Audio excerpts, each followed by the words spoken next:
Good evening, friends, and welcome again to Tears of Joy, the only game show where all the right answers are your own opinion. I'm the Comic Foil, and tonight we have a guest who had to stop participating in murder mystery parties because he kept being the killer. This is my friend Jaxx. Oh, wow. That icon is way creepier when it's, like, really big, isn't it? Yeah, this is the icon he uses on Discord. Yeah, that's throwback character from a very old animated movie from, like, the 1950s. A lot of you guys probably know Jaxx, even if you don't think you know Jaxx. This is my friend Pad. He's been on a bunch of videos on the channel, a bunch of horror games, the Sly games way back then, and Shadow of the Colossus and stuff. It's a deep cut. But today we're going to be talking more about murder. There's a series we both like a lot. Pad's actually the one who originally got me into it. Today we're going to be talking about the glorious killing game, Danganronpa, and its many characters. So many characters. Yeah, 16 per game. You're going to have to kind of breeze through this pretty quick. Yeah. So, Pad, we got here basic template for all the characters. I decided to color code them so that we could just very quickly be like, oh, hey, a lot of like Danganronpa 1 characters are high up or whatever. And as I've told all the other guests on our show, I'm here to help guide and facilitate the discussion, but these are going to be your opinions. You get the final say on where everybody goes. The rules are nothing. Whatever you think they should be is what they are. Well, let's see how many people I upset. So I got C here as a basic through line of fine. So C is just kind of like, this is the middle. Yeah. Like, if a character's in C, they're not bad. Yeah. But they're just like, they're whatever. B is like kind of average but trending good. D is kind of average but trending bad. Yeah. And then you got real great and bad, Peak and Garbo. Gotcha. Hope's Peak, you could say. Oh, no. So let's just jump right in here. In Danganronpa 1, we got the ultimate lucky student, our protagonist in the first game. This is Makoto Naegi. Yeah, Makoto. So like, he's kind of our original lucky student. So I honestly feel like right off the bat, my thoughts on Makoto are like very hard C. And like, nothing against Makoto, but like, and like he is kind of designed to be a very like middle of the road character. Yeah, like he's even kind of designed to be like not super interesting, which is quite different than the future lucky students in the future that we'll see. Yeah. That might be a little bit of a spoiler for what to come. I mean, the whole point is that like everybody here is extraordinary and he's average. He's just he's the guy who won the lottery, right? Yeah. So like, I think he's a hard C. His personality is very like kind of neutral, and like he's very much meant to be like a vessel for the player character, which isn't good or bad. But in a game that's full of all these like crazy standout characters, he kind of just slips along the middle. I'd say there's like a few like character traits he does have, like besides just being a general hopeful person. I always kind of think it's funny in the first part of the game when he's kind of like fawning over Sayaka and stuff. Yeah. And the whole love thing with him and Sayaka. Yeah. Like he's kind of a little twerpy guy too. Yeah, like he doesn't have no personality. Don't get me wrong. Like he's not completely blank, like a Pokemon protagonist. But like, it's not enough to really like make me have a really strong opinion of him. I think out of all of the playable characters, out of the 4 playable characters, I think he is probably the one that's like maybe the weakest, but like he's by no means a bad character. Oh, and I guess I should address before any really hardcore Danganronpa fans it's kind of a spoiler. Yeah, we're spoiling everything. All 3 games super hard. Oh God, everything. If you look hard enough, there's probably spoilers on this template already for you. Yeah. Don't worry about it, or click off the video if you want to play this blind. Also, we're not doing Despair Girls. Neither of us Despair Girls. We're not. I've seen the anime. I don't care about it. I don't want to consider it. I pretend the anime doesn't exist. We're talking about how these 3 are in the games. Yeah. Alright, so second up, we have the ultimate swimmer, Hina. Yeah, so she... Oh, wow, you put her right bad. Is that how you feel? No, I'm just pulling her away from the group. I had a lot of... I remember on my initial playthrough, I had a lot of mixed feelings on her. I originally really didn't like her a lot, but, like, I think that she's sort of grown on me a little bit more, and a lot of the things that kind of irked me about her and, like, her personality traits that I didn't like have sort of become a lot more endearing. So I kind of feel like I want to move her to, like, B. She also does, she is one of the characters that does survive quite, pretty far. She's I I believe I haven't played DGR1 in a little while, but she's a final survivor. She's in the final group, yeah. So and I think all of those characters have at least something, like interesting about them, personality wise, aside from like Makoto, to sort of like keep them higher up on the list. I don't know. I like her character design too. Yeah. Her bubbliness kind of got me annoyed, but once again, that sort of wear off. I kind of like that she's like really athletic, but is like obsessed with eating like the worst possible food all the time. I like that kind of dichotomy they got going for her. So I think B. Yeah, I like her a lot. One of my all-time favorites. Hard S. Byakuya is so great. Hard S. He's so great. I mean, I really like just that there's a character who can shake things up, because so much of like anime and anime-inspired games is like the friendship is power thing, and I kind of like that there's somebody who actively throws a wrench into it. Yeah. My favorite thing about Byakuya, and like this isn't even about the game, but there's like, and this person might not be doing it anymore, but there was like for a while someone on Instagram whose whole thing was to dress up as Byakuya just in piles of money, and I don't know why, I just find it really funny, and he is like kind of such a dick, but also like he's a good guy, and like he is out for the good, and he's also like really smart. Yeah. I like that for a while he's like one of the only people really trying to play the game. Yeah. But he's also like very dynamic, and he's very intelligent in the sense that like he doesn't necessarily let his emotions get to him. Like he's always like, okay, but we're still playing this game, and like we still like to some extent we have to do this, even if y'all want to pretend we can't. Yeah. We got to do it. So like, I don't know, he's always one step ahead of you. He's awesome. Honestly, one of my favorite parts in the entire trilogy is the point. It's like at the end of Case 4, it's after Sakura has they realize Sakura basically like sacrificed herself. Yeah. Where he like finally has the change of like, I'm not going to play this for myself anymore, I'm going to. And he still has to say it like an asshole and be like, there's no point in playing this game because the rules don't make sense. But it's really him like deciding to be a better person. Yeah. After Byakuya, we have Celeste, the ultimate gambler. Also known as Yasuhiro. Yeah. I think she's a pretty strong contender. I would probably put her up in A. I mean, I like the design. She's got like the kind of like gothic witch kind of thing going on. I like that she hides her like identity, and I just think that's an interesting dynamic. Like in the first game, it's a nice twist.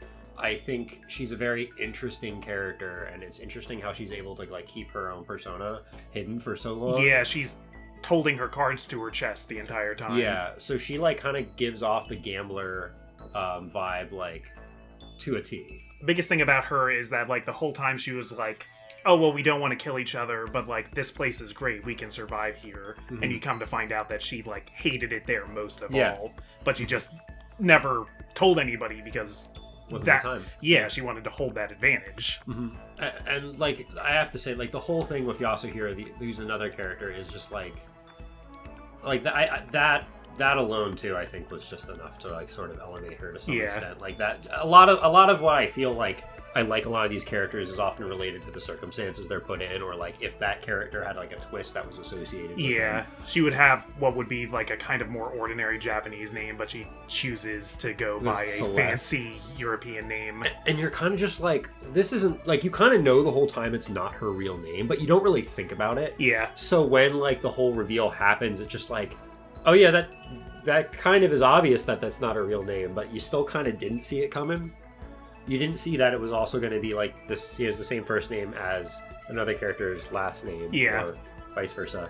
I tend to call everybody by their first names. I know, especially people who like got into this with the dub before it officially came to America. They like to do the Japanese thing of formally doing people's last names.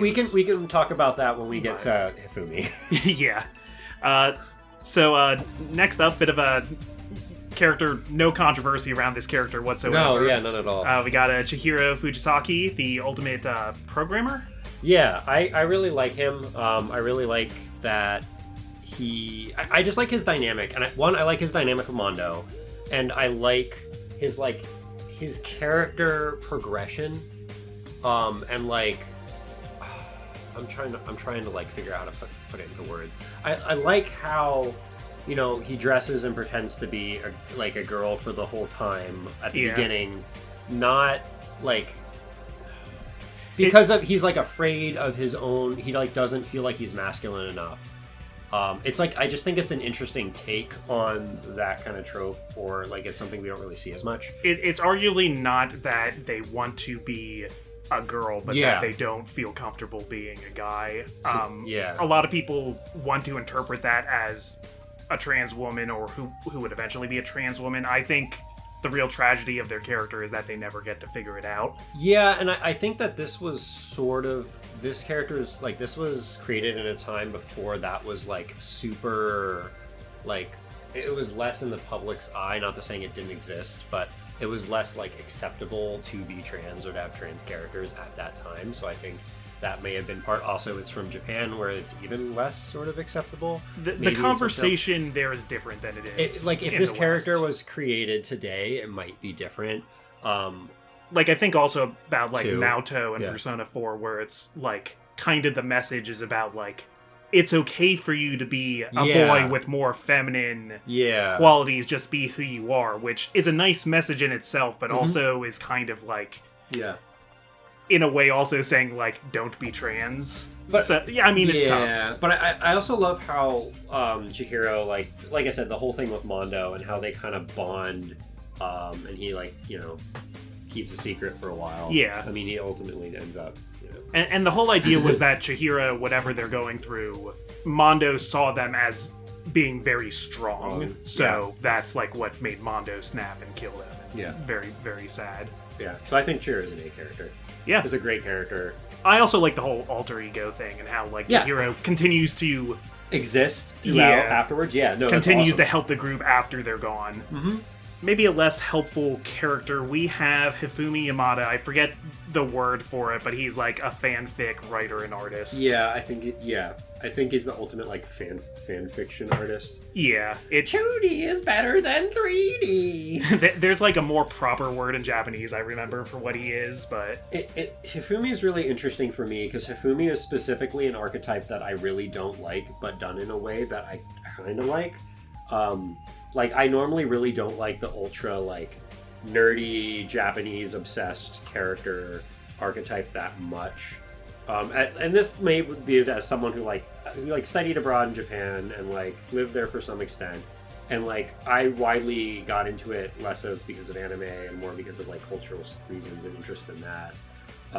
So, like, I don't know, I sort of was, like, at one point in my life, I was more off-put of, like, the whole, like, you know, there's more than...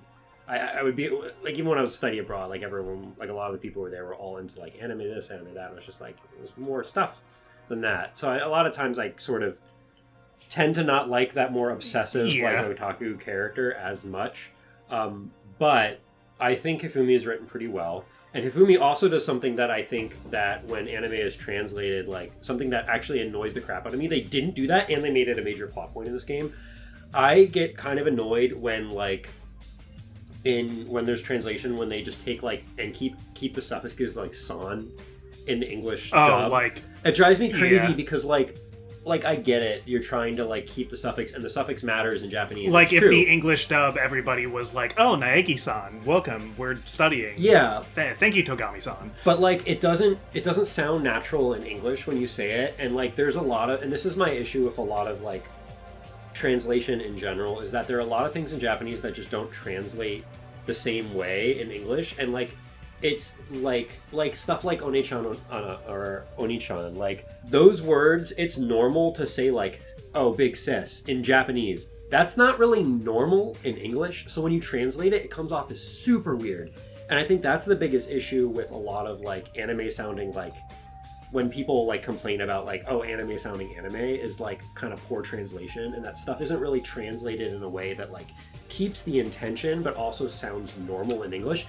They had a challenge here because it becomes a plot point. But that's the thing, that's what makes it so awesome, is they don't use san and stuff in this game, and they're able to keep that plot point, because the whole point is everyone calls them by you know, everybody's on a first name basis in the dub. And Yasuhiro gets called by his last name, and when there's the murder, Hifumi says Yasuhiro-san, implying it's the last name.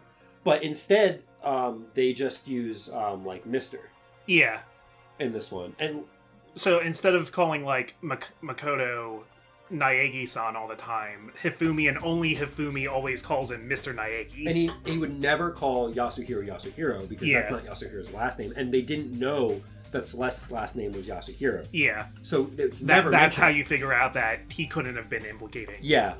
And I think that's awesome. Yeah. Going back to, like, the placement, I'd say he's probably in, like, the B range. I think he's a pretty well-written character. He's a well-written character of a trope I normally don't like. So he definitely gets points above fine because of that. Yeah, cool. Big one here. Junko Inashima. Is it, like, cliche to just give her S? Like, I have seen a full spectrum of people who think she's amazing and people who just cannot stand her. Like, I think she's pretty great. She's awesome, but, like, she's awesome also because she keeps coming back, and and like, the game is self-aware of that. The game is self-aware that, like, it being Junko again is kind of like a dead horse. And it's like the dead horse kind of making fun of itself. Yeah. So, like, to me, I just think it's absolutely hilarious. Like, when she comes back at the end of 2, and then when she comes back at the end of 3, but is like, haha, just kidding. Like, the whole point is that it would be tired to bring her back again. It's like, the first time they bring her back, it's like, okay, that's a clever thing you did. She was really popular, bring her back. And then 3, they're just like, oh man, they really brought her back again, and they're like, yeah, we did, just kidding. We know you were gonna, we know you didn't want us to do that. So also, like, what Junko is just like what the game series is about. I feel like we get. I know they use the words hope and despair ad nauseum, but like it really is like you're fighting like young jadedness. Yeah, it's like it's a series about like being able to care about things and wanting to do something for the future. Yeah, it's hard to really not put her anywhere other than S, and she's so iconic, and she's such an interesting character, and like there's a lot of time devoted to her. I know it may seem like kind of lame to like, oh yeah, the most like iconic character goes in S, but it's just like, I mean, like, a lot of times characters becomes this iconic, you know what I mean? It's like Pyramid Head. Pyramid Head became iconic because he was awesome. And then, I mean, in that case, they, you know, kept trying to shoehorn in everything and did a bad job about it. Well, and if we were considering, like the Danganronpa 3 anime, like the anime that concluded the original saga, you get writers who I think don't understand the character as well, and then you do really start to get sick of Junko because she's just like this untouchable goddess, but in the games, I think she's that's always, like, her thing is that she is the untouchable goddess. Yeah. And, like, I don't know. Like, I think it works. Yeah. I think it works because it sets that expectation off at the beginning. Yeah. Taka. Kiyotaka Ishimaru, they call him Taka. He's like a hall monitor / like class president kind of, like the moral compass, I think they call him. Yeah. He's like the ultimate narc. He tells all the kids to obey the rules. Yeah, and so this is kind of like the same kind of thing with Hifumi too, except honestly not as like, he's not bad, but like, he's not bad enough that any of his like negative things would make me want him to put him in D. But like, he's not, I don't think I like him enough to put him in B, so I think he's kind of in like the middle and the fine category for me. Like I said, like a lot of these characters that are in C, like, are still like, they're still good characters, still well-written characters. I kind of don't like that kind of like goody two-shoes, like hall monitor-esque trope personally.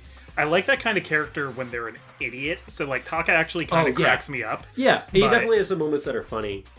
He also has really creepy eyes. Yeah. With like the circles in them. But also like, he would be a pretty easy character to take out of the narrative. Like, when he dies, it's just kind of like, yeah, now's about a good time for him to be gone. And he had characters who were close friends with him that were really upset. And, like, I could understand that. Like, he's not, like a horrible person or, like, you wouldn't want to be friends with him. He's just very quirky and, like, quirky in a way that I don't necessarily resonate with. Yeah. Other very important one, Kyoko Kirigiri, our first ultimate detective. Yeah, out of a couple. Yeah. I think Kirigiri probably is going to go in A. She is a very strong character. I really like how she doesn't really show her cards at the beginning.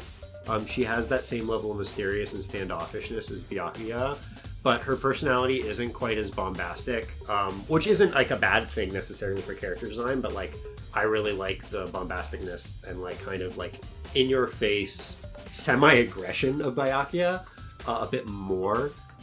She's a very strong character, very intelligent character, and has a pretty cool character design as well. I feel like she would be a good assistant to players who, like, maybe aren't used to playing games like this, because Kyoko will point out a lot of, like, basic things you want to be looking for in an investigation. Yeah, so she, in some ways, she kind of is like a coach to, like, she's kind of like a senpai-like character to Makoto. Yeah. Very much is, like, because it's interesting because it's like in the first game there's like the two leading characters, and there's Byakuya, who's more of like, I'm more antagonistic, and there's Kirigiri, who is more like, I am more on your side, and they're both kind of like off doing their own thing, like on their own independent. Yeah, they're the two like most likely to walk off and do something. And you have a very different, as the player character, you have a very different opinion of them going through the game.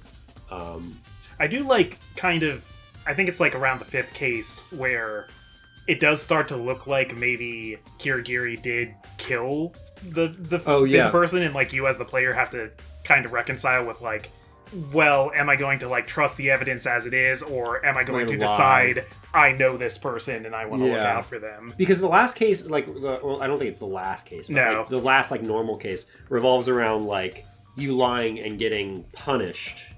Yeah, because you find out the mastermind basically is cheating now and setting up a murder that didn't happen. Yeah, and I think that once again the situation around that case with her is quite interesting. Number 1137 here. And Leon got shafted real hard. Leon Kawada, Ultimate Baseball Star. I know a lot of people like don't like Leon, but I feel like an issue with Leon is just he didn't have enough time to get character development. I think on a really basic level, his character works for me. Of like he feels like he already peaked in baseball. He like doesn't want to be the Ultimate Baseball Star anymore. He wants to go do something else, and now he's like stuck in this place. Yeah, and it's really hard to... Somebody has to die early. I like his character design too. I like the sports aspect. I like a lot of it, but it's really hard for me to put him in anything other than C because he just has so little time. Yeah, and he also doesn't do anything like crazy dramatically different to warrant like the short time, and then also being a higher level. And like, yeah, I know you get more in like his person, like you get more time with him if you do the extra like extra credit activities after you beat the game, where you can go through all the report cards and like socialize with them more. Yeah. But like a lot of this is like in context of like the main game, so like a lot of that, well, not disregarding a lot of that extra report card stuff, because there's some of these characters that it's impossible to complete. Yeah. I feel like you're going to care more about the central plot. Yeah. So like I'll take that into account a little bit with these rankings, but not as much as the main story. And I think after, like, Danganronpa 2 and 3, I think, took steps to make sure that whatever characters die at the beginning or the killer are, like, really interesting or really mysterious. Yeah.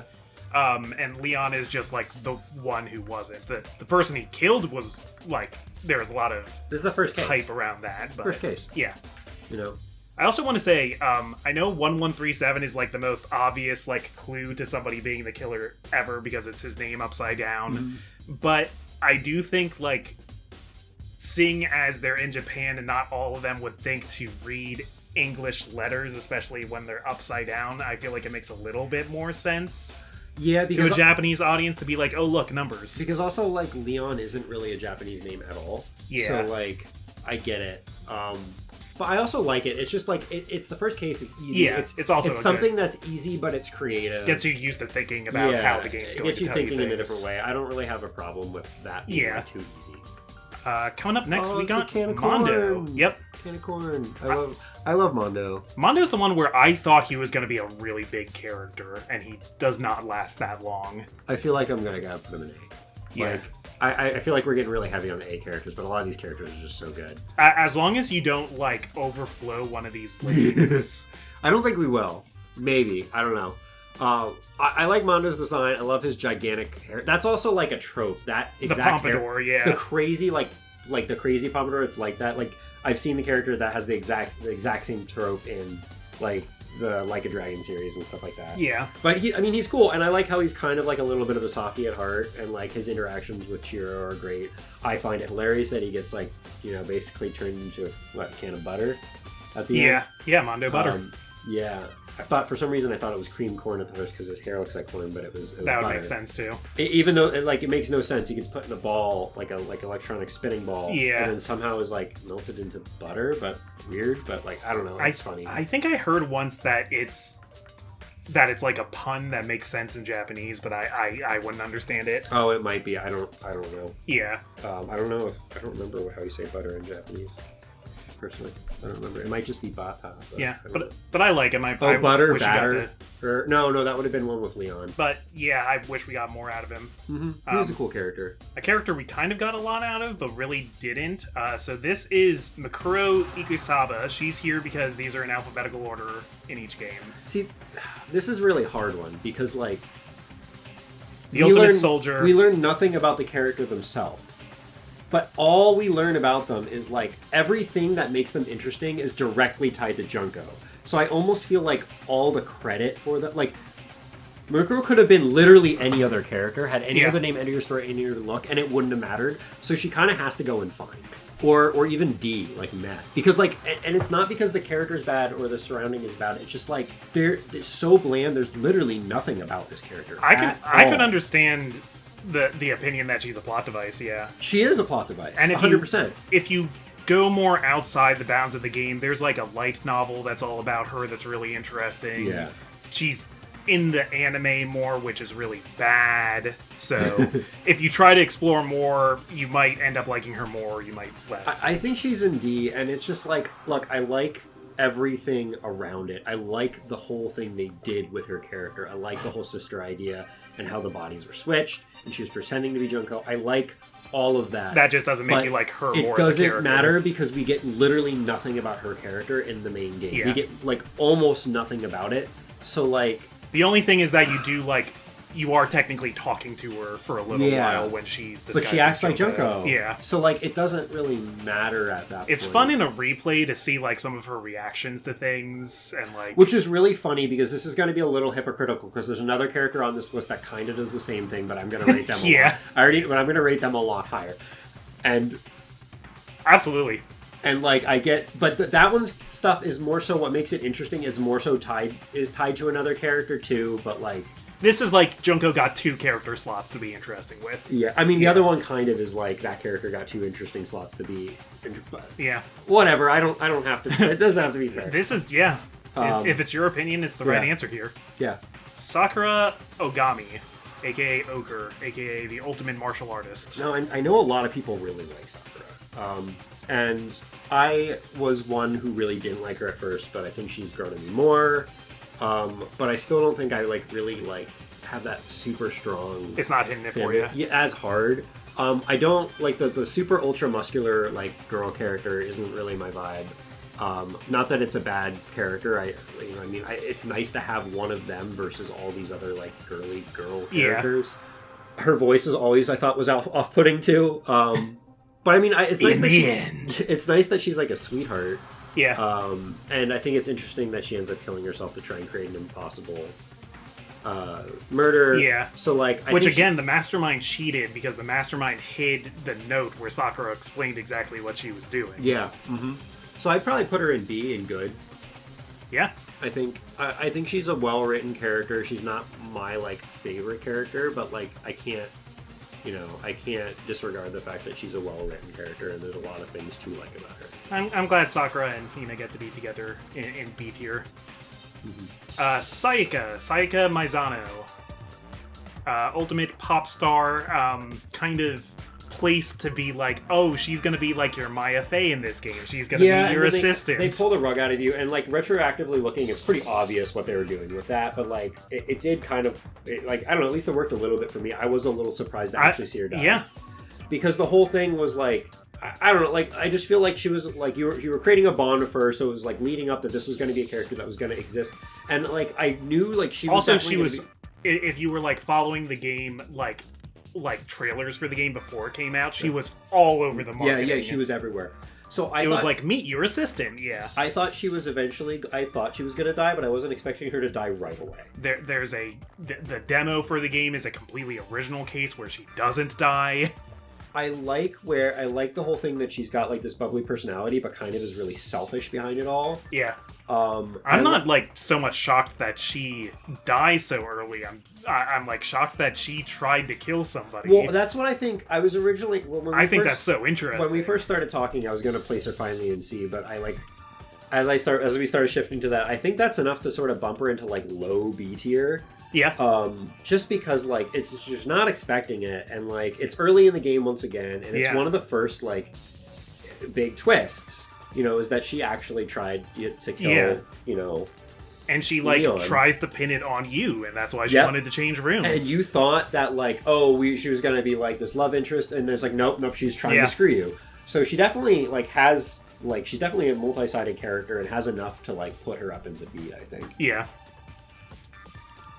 Toko Fukawa, the gross one. And some people like to think of them as two different characters, but we'll include Genocide Jill here. Yeah, multiple personalities can be one character. It's fine. Like we'll take into account both parts. I think both sides aren't really dichotomistic enough in terms of like how I feel about them. They're very dichotomous. Yeah. But I sort of like both characters as like equally, so they kind of both fit in the same tier anyway.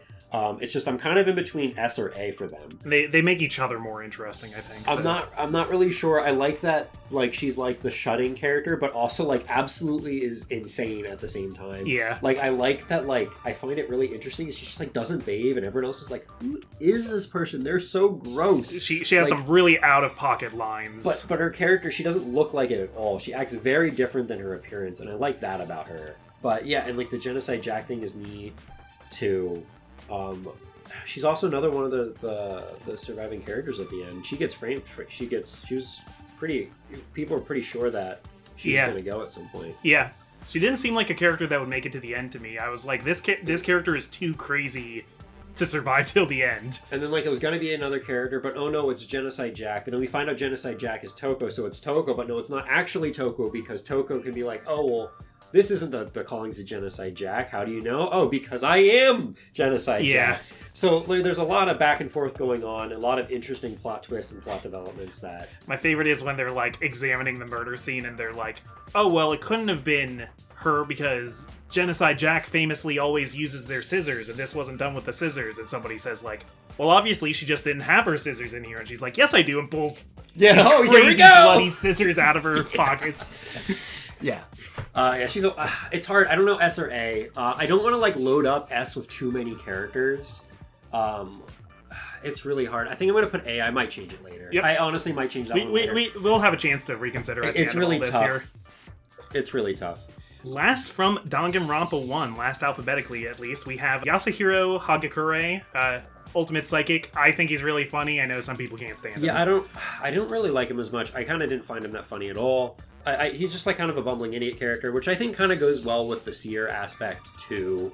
I think like on paper, there's a lot they were trying to do with this character, and I think there's a lot that stuck that was done well. But once again, just a character I just didn't really resonate with as much. They survive to the end, so there's you get a lot of time with them. Yeah, I like how they're involved with the whole Yasuhiro twist with Hifumi and Celeste. He is like the red herring for multiple cases. Yeah, and I like that too. I think I'm probably gonna put him in B. Like I know a lot of people put him in A or S, but he doesn't resonate as much with me. But like he's a well written character, I think. Yeah. So like I can't put him in C and fine. He's 100% right 30% of the time. Yeah, and I feel pretty okay with how this stacks up right now. Yeah, this is looking pretty good. What I really like about this topic, too, is that it's very evenly divided into 3 sections, which makes it easy to decide when to have our intermission. Oh. So, Pat, as you know from the show here, I like to take a break from the subjective to go into more the objective, ask some trivia questions to just kind of freshen up our brains a little bit. Yeah. I was thinking about Host Peak, a place for very talented teenagers, and just kind of... It's ridiculous that you would have people who are this talented at a young age, but in fact, throughout history, there have been many extremely talented people who accomplish great things at a young age. We're going to look at them today. Oh, no. Oh, These are Hope's Peak's candidate files. Okay. Okay. So what I'm going to show you here, Pad, is I'm going to show you some files. We're going to imagine that Hope's Peak was both international and has existed all throughout history. Okay. We're going to look at some possible candidate files for different real-world famous people, but some information is redacted. I'm going to ask you to fill it in. So this is like a history question? This is very history-based. Yeah. So let's go with question 1 here. So this is Bobby Fischer, the Super High School level blank. So we're going to have to figure out what his ultimate talent is. I use Super High School level because that's the Japanese phrase. Yeah, I know that, yeah. So this guy was born in 1943 in Chicago, Illinois. Won his first U.S. championship at the age of 14 with a perfect winning streak and became the youngest blank, same talent, in history. Later became the first American world champion of this. This match was considered a major cultural battle during the Cold War because it was against Russian champions. Yeah. And he created the now standard timing system in the game. So what game is Bobby Fischer Super High School level at? So it's between two. This is like not a fair question because I don't know sports at all. But so I've got two sports that I'm kind of in between. So one is baseball because baseball is crazy big. I know well, it doesn't really matter. It's not Japan. I was immediately going there. I don't think it's baseball because we already have a Super High School baseball player. For the other reason, I think it's golf. And I don't know why, I feel like the name Fisher and golf seems like it makes sense, but at the same time, timing system, I don't know that golf has a timing system. So I'm probably going to get this one wrong, but I'm going to guess golf.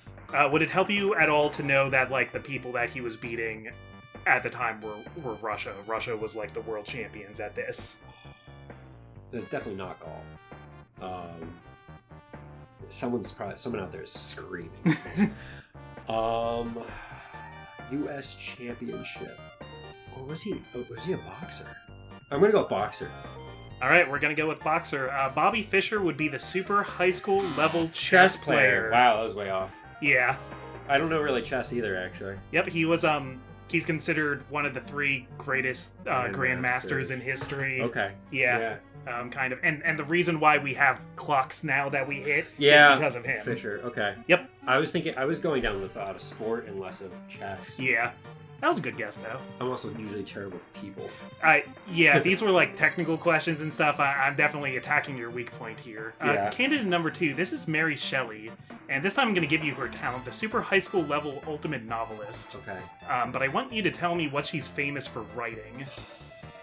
Born 1797 in London, England, she wrote blank, also known as The Modern Prometheus, when she was 18.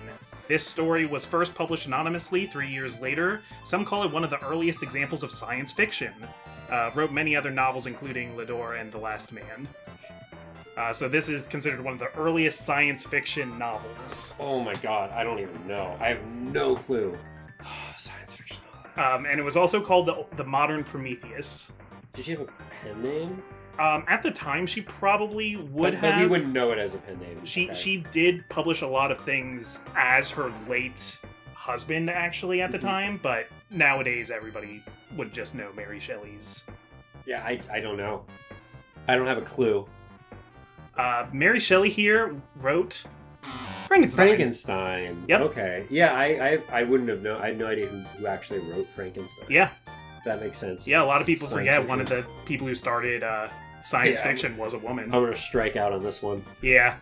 Here, I'm going to have to ask for the name, but we're going with a much older character. This is the Super High School level Saint, Ultimate Saint. I kind of doubled up here for some reason. Born in 1412 in Dormy, France, she was a peasant girl claiming to hear divine guidance, and she dressed like a man to join the French army.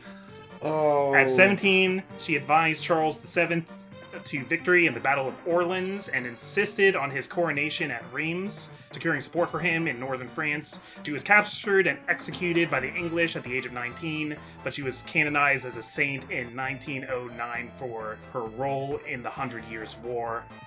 This is another one where I, like, know the story. I just don't know the name. A person who supposedly could see the future or would hear messages from God. And I know the whole dressing as a man to join the army. I remember that. I just don't know.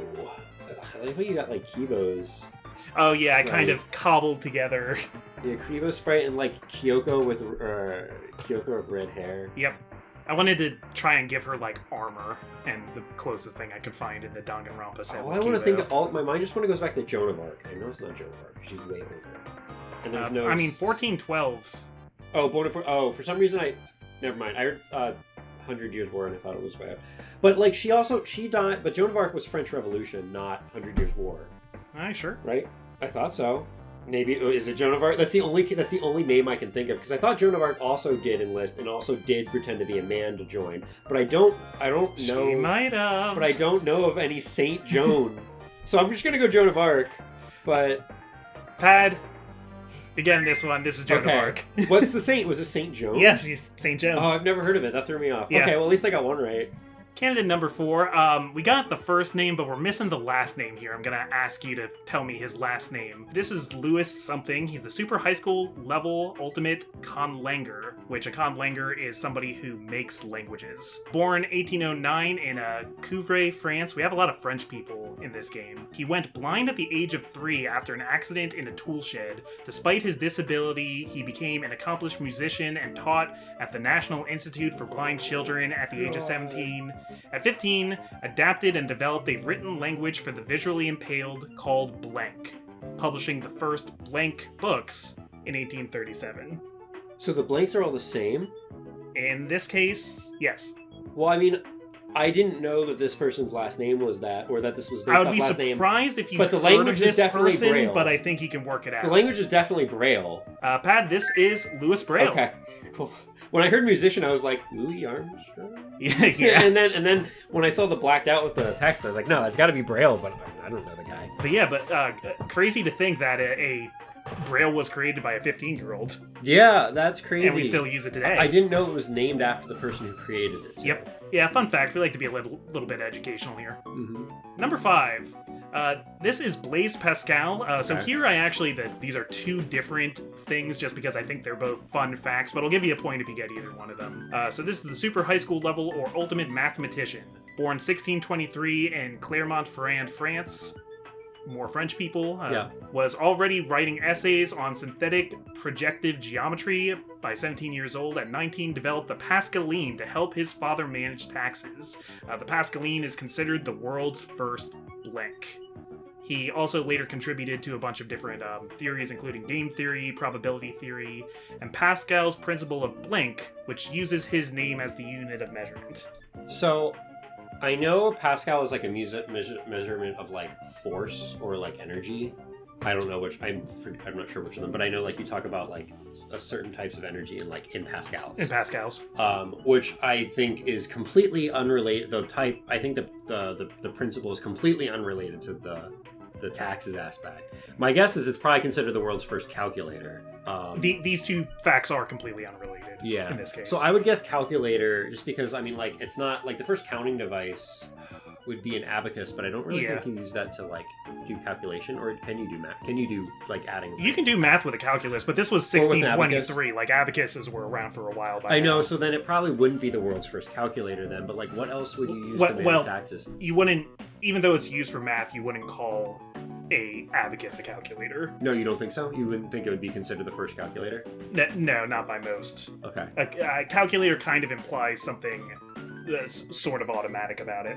I don't know what the principle is. I just know it's like, I'm guessing Pascal's principle of energy and world's first calculator is what I'm going to send. We're going to go with that. One of them right. I'm going to give you the point for getting one of them. It was the world's first digital calculator. Pressure. And it is pressure, which is force. Force over area. Yeah, okay. But yeah, I'll give it to you for, that's the Pascaline there, and it's technically a digital calculator in the 1600s. Yeah, because I can imagine what other kind of tool would you use for taxes? Like, they're like back then, like the only thing you're thinking of is like accounting, like you're doing math. So that's the only tool I can really think of. We are 3 for 5 right now. We got two more here. Okay. Next up, Malala Yousafzai. Oh, that sounds like a Phoenix Wright character. A little bit. She looks like a Phoenix Wright character, the way I put her together. The Super Highschool level ultimate activist, and she is still alive today. Born 1997 in Mingora, Pakistan. As a teen, received worldwide recognition for her speeches and BBC articles speaking out against the Pakistani Taliban for forbidding women's education. At 15, survived an assassination attempt. The resulting outrage led to Pakistan's first Right to Educate bill. At 17, she became the youngest ever recipient of a... Nobel Peace Prize? That is a Nobel Peace Prize. There we go. Cool. Yep. Sometimes even if you don't know it, just try to work it out from the context. That seems to make sense, yeah. Yeah. A lot of people just call her by her first name. There's a lot of stuff from Malala, and it became kind of a not like a war cry, but almost like it was a movement. Mm-hmm. Our last candidate here. Okay.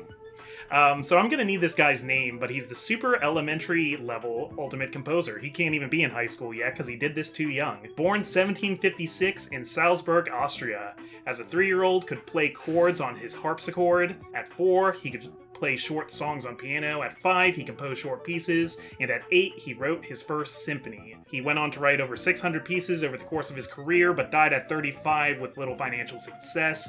Not Beethoven, the other one. So that one kind of gives it away, because there's a lot of German or Austrian composers I feel in history, but saying not Beethoven, the other one, means it has to be Mozart, right? This is Wolfgang Amadeus Mozart. Oh, he's like a little baby face. Yeah, he was a little guy. That's when he made that's 5-year-old. Yeah. 8-year-old. So this guy would have probably been in Ultra Despair Girls. I think that one has like Hope's Peak elementary school program. Oh God. Yeah. Does it? Yeah. It has little babbies. Mm-hmm. I always felt like Hope's Peak, there's just something a little bit messed up about it. How they're kind of almost eugenically bringing kids together. Yeah, I feel like this one was weird because I feel like I started doing better the farther I got through the questions. Like the first couple you had me, I was just like, man, I'm gonna get none of these. You calibrated though, man. I don't know anything about. I'm like. A bad spot for me has always been people's names.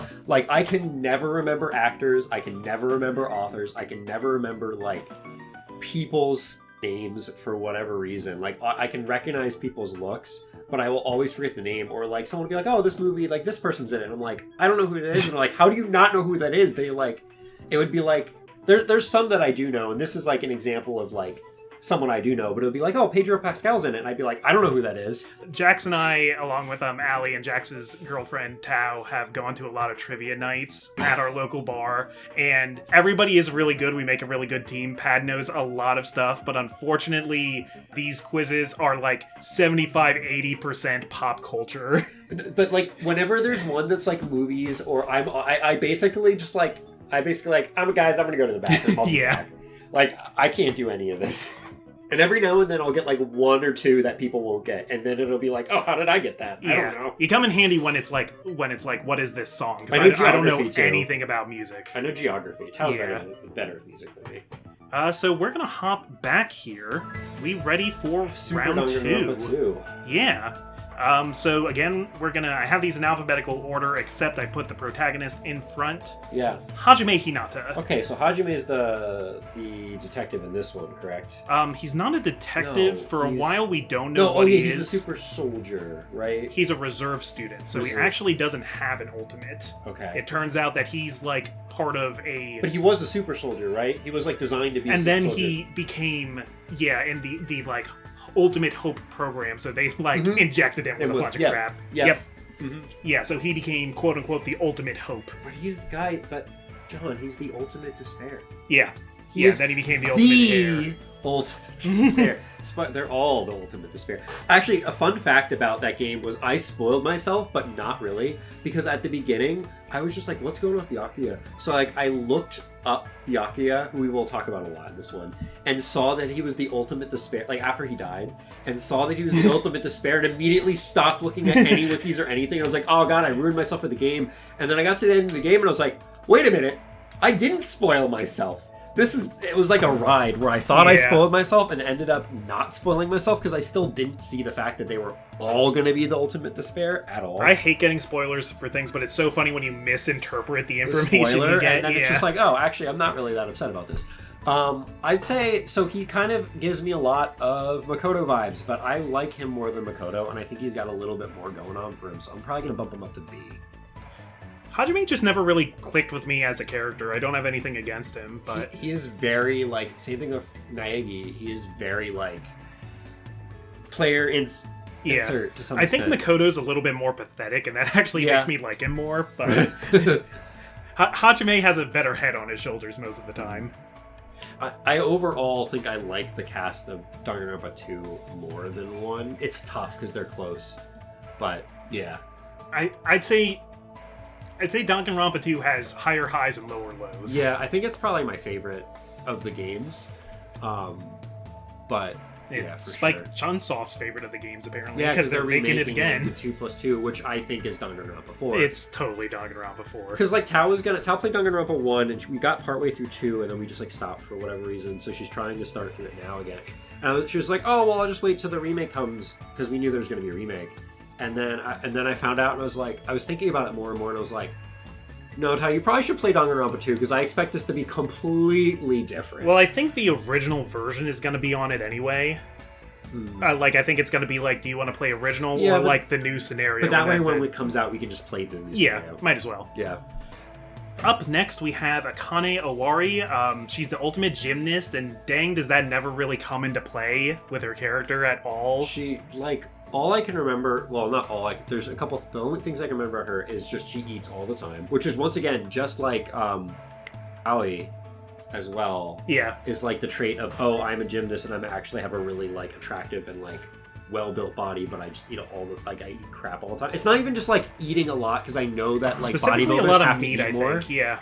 But, like, it's just all the time. It's just, like, that is normally what you normally don't think about.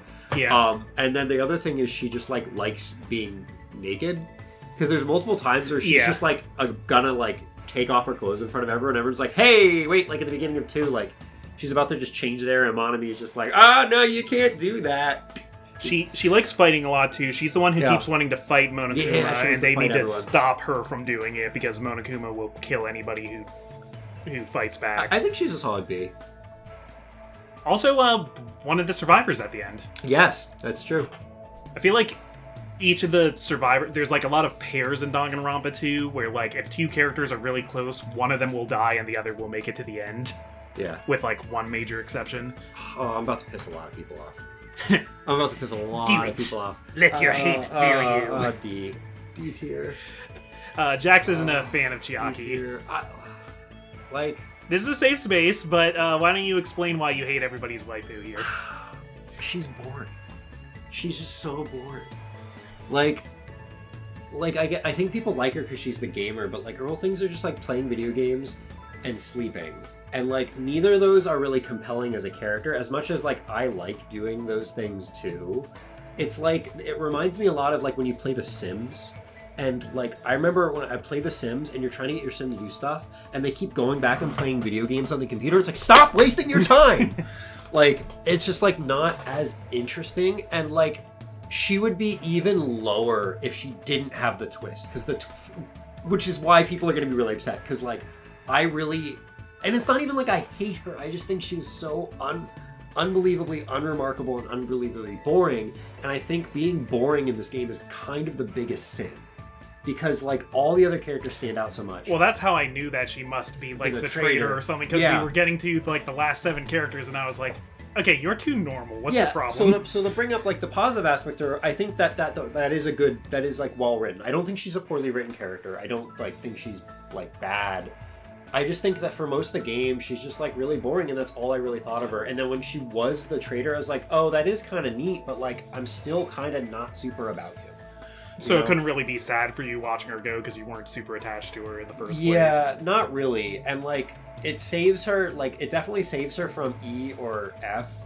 It's kind of hard for me to give anyone E or F, just because, like, I'm thinking about them on a whole level of seeing it and trying to be, like, a little less subjective about it sometimes. This one, obviously, I'm sure people all know is going to be very subjective because it's a very unpopular opinion. But I will say, one, I actually really like this character, but I'm not going to try and talk you out of it. Yeah. B, I have heard other people echo your opinion on this, so you're not like completely alone. I've like watched reviews where other people have felt like I hate this term, but like the phrase Mary Sue comes up with her a lot because she's just kind of like so perfect and little. Yeah. I don't really like using Mary Sue because I think most of the time it's just like a criticism with no meaning, but I get the idea that like she's kind of too flawless of a character, and that's kind of the idea because she's like sort of not a character. But yeah, but it just when it comes down to the day, it's the same thing in Mercedes. When I think about them, I'm just like, and like so Matt, because I'm just like, perfectly fine. You know, I don't strongly hate them. But. Yeah, Matt is a great place for if that's how you feel about her. We have Fuyuhiko, the baby gangsta, the ultimate Yakuza. I think I'm going to put him in A. This is a very dynamic character. Yeah, he's interesting, and I just like how kind of how he gets really aggressive all the time, but like in this way that it's like very like kind of obvious that it's like he's just like puffing his chest out. Yeah. And like the overuse of swearing and all that stuff, it just like kind of shows that he's not really, you can kind of slowly start to see through these really not that bad of a guy. In the end, he's a surviving character. There's like a lot to like about him, and I do like that he is a character that does dynamically change a lot, and like he's specifically portrayed to kind of be antagonistic and unlikable at the beginning, and then changes to become more likable. He was somebody who was born to this big Yakuza family, but like you get the sense that, you know, he kind of, if left to his own devices, he'd be this really gentle, thoughtful guy. I also find it very interesting that he goes off and orders Peko to kill someone, and then like because he wasn't the killer, because like unlike real life, if you order a hit on someone, you are not punished in this game. But then everyone else has to just like sort of deal with him still being around. Well, he doesn't, because I think he doesn't expressly ask Peko to kill this person for revenge. He just finds out that who was it, Mahiru was the one who like hid his sister's death, and he like was so angry at her and wished she would die, and Peko was like, "Oh, you want me to kill her? I'm gonna do it." And that becomes kind of the like moral quandary. Is like, but he definitely sort of like went up, puffed his chest out, and was like, "Oh yeah, I totally," you know what I mean? It was like laissez-faire, yeah. But then that becomes a question for Peko of like, well, is she allowed to get away with that just because somebody told her to do it?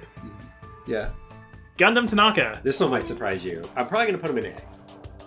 Doesn't surprise me. I thought you would think I'd put him in S. I guess I'm a little surprised not S, but I can see you're trying to be reserved. I was a hardcore Gundam fan for a long time. I even cosplayed as Gundam. Yeah, the only character on this list I think that you've dressed as. Yeah, that's true. I was really big about him. I've sort of cooled down a little bit on him. He's a really cool character. He's really likable, but he just like isn't. To me, he's just not at the same level as a lot of these S tier characters that just have like this like he does have a very bombastic and overwhelming personality, but like I don't know, a lot of the other characters who are S just are like really out there and have something really interesting. I mean, A is a great place to be. I don't think he's being slighted. He's definitely for not the top being of S. A. I can't really say for sure like the exact differentiator that makes him not S. It's just like a gut feeling. But he's a really cool, interesting character. He's really weird.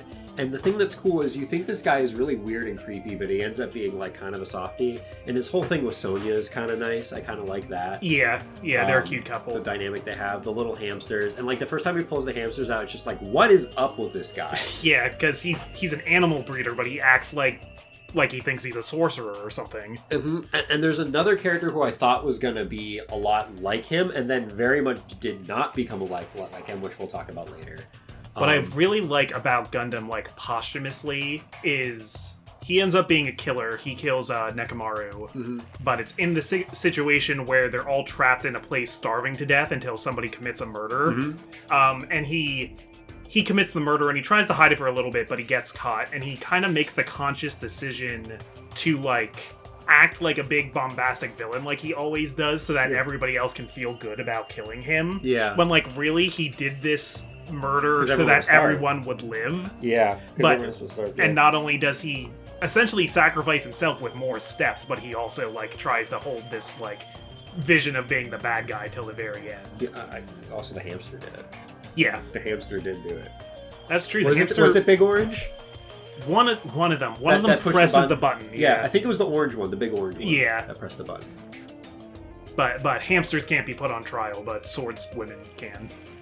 I remember back in the day you liking this character. I do really like her still. Hiyoko Saionji, the ultimate traditional dancer.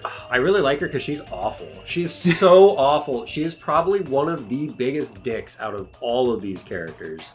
And I like that she's such a dick and that she's such this cutesy little personality, but she is just like this evil little soul within this body. She's like, one of the first times you like meet her, she's going around crushing ants. Like, oh, do you want to come like squeeze the life out of these ants? Just like, girl, what the heck, man? She has this relationship with Mahiru as well, but there isn't really that much that dynamic goes on other than Mahiru likes to like kind of protect her a lot. Yeah. And like Hiyoko needs a lot of help because she like can't tie her yukata and stuff. Can't change, and I think that becomes a major plot point. Yeah. I also love when people cosplay as her and have like these giant pieces of cardboard wrapped in hair. Like a lot, I like her character design a lot, and I just like that she's like kind of this awful, crappy character that's also just like a crappy little girl. I don't know. I think she's probably like an A tier. She's definitely not S, but I think she's a little more than B. She is like memorable. Like if you remove she her, is memorable, and it would feel different. Part of me does like there being able to be somebody who's like kind of a bad person and like doesn't, you know, change into a better person by the end. Like sometimes people just have negative traits. Yeah. Like she didn't deserve to get murdered. But yeah, not every character needs to be dynamic. Yeah. Like it's great. Like it's really awesome when characters are dynamic in a good way, but like you can have a great character that's one tone if that's like kind of the whole point. Yeah. Yeah. Ibuki, the ultimate musician, or is it just rock star? I think it's musician. I think it's musician too.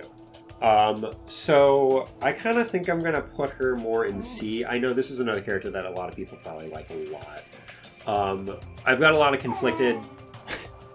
Penny's so upset that you're putting her in C. Oh yeah, I know, right? Yeah, this is Penny's favorite, and she has not even played the game. She's a fake fan. Yeah, right. Ibuki, I like Ibuki. Ibuki's kind of overly cheery for me. Her character design is very like. I don't know. It's interesting, but for me, I want more about Ibuki, and she's one of the like least consequential characters in the game, and I think she could be really cool. But she's like trying not. They're like trying not to make her. They try to make her this big, interesting character, but she kind of isn't. But like she doesn't commit any like cardinal sins or have any super bad personality traits, other than like sometimes being kind of annoying.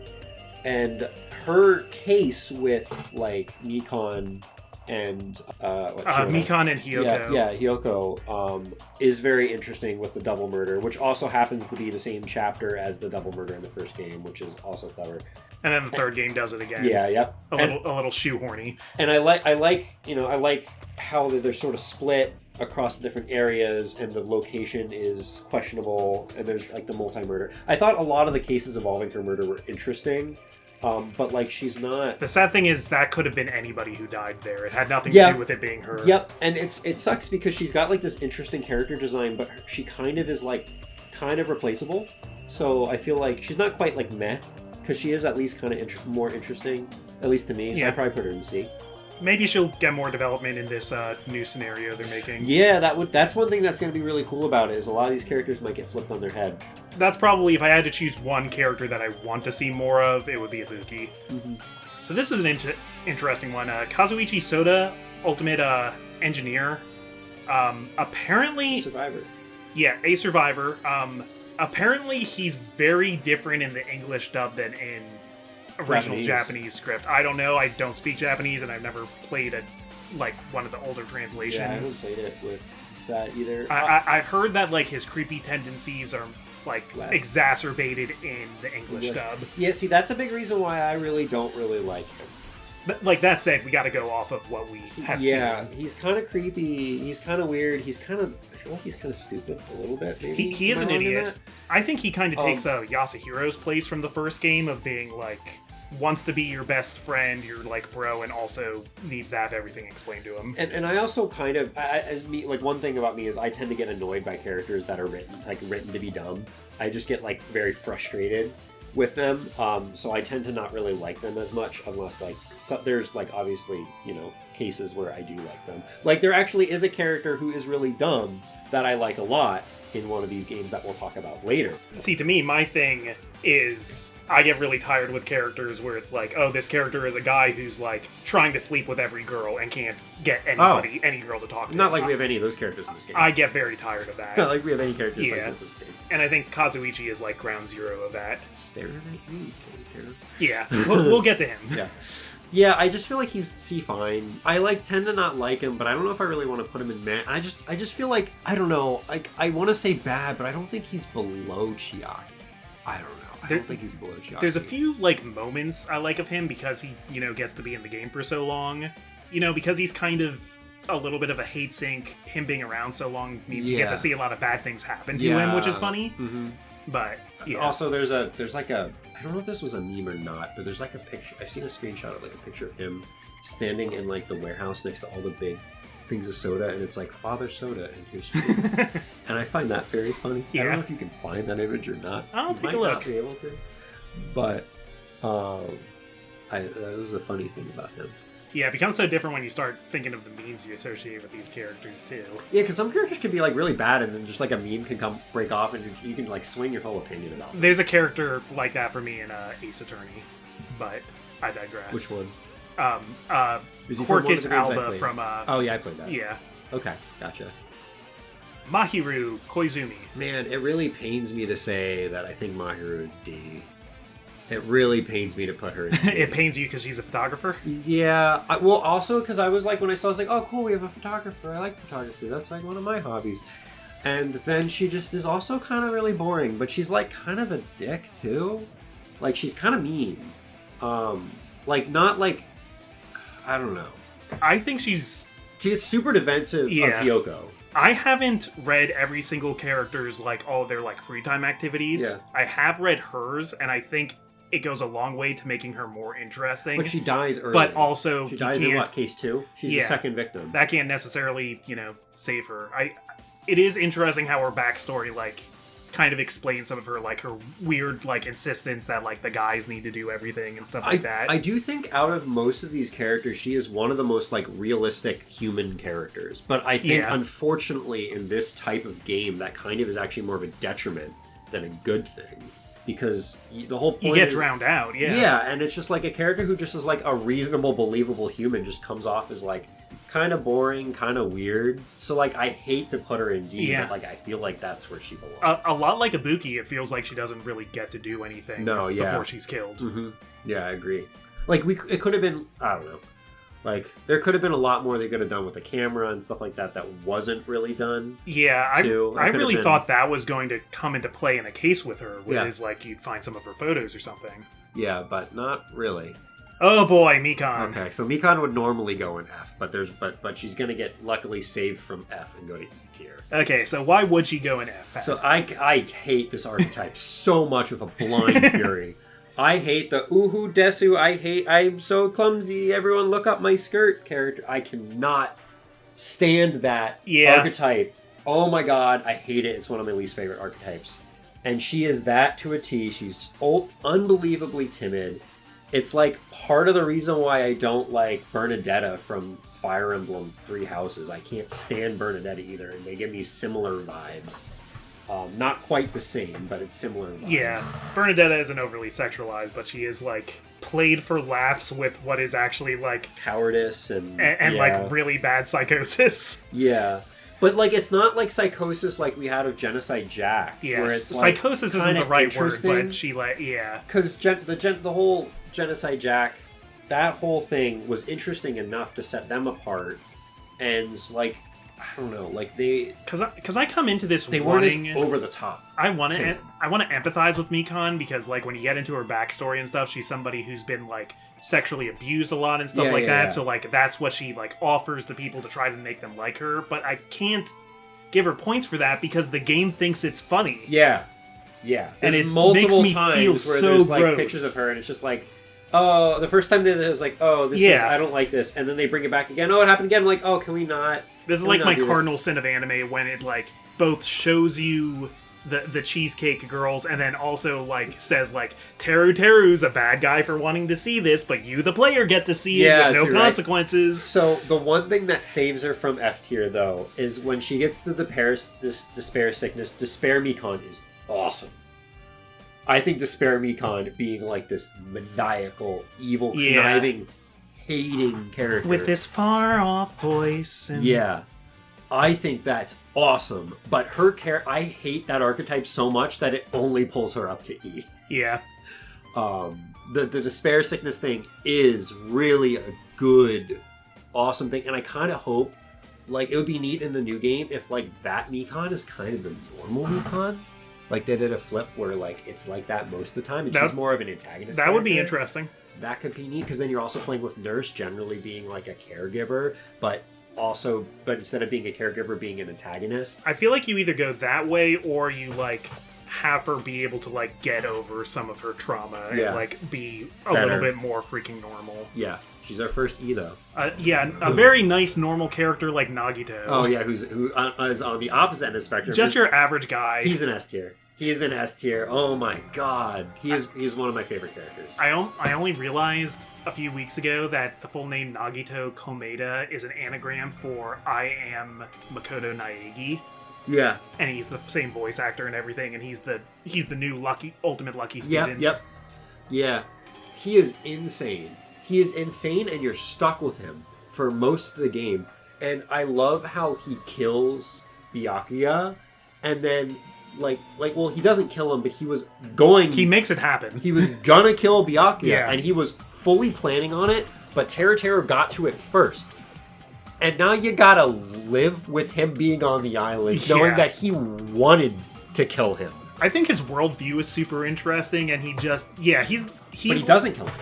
He's the Byakuya of this game, where him just being around, like, throws so much kerosene onto the group. And I love characters that do that. Yeah. Because, Byakuya did that. He does that. Another S-tier character we're going to see later is also going to do that.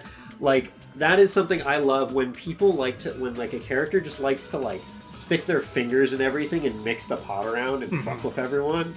I love that. I love when they're unpredictable and, like, smart and conniving. Just the whole idea of, like, well, you guys are the ultimate hope, and whatever I do to you, it'll be okay, because you'll overcome it, because you're all so great. Yeah, and his eyes spin. Yeah. Like, and also, like... If anybody wants to kill me, that's fine. I'll help you hide the evidence. And like, his whole thing with... So, his case, too, is super... Like, it's so crazy interesting, because...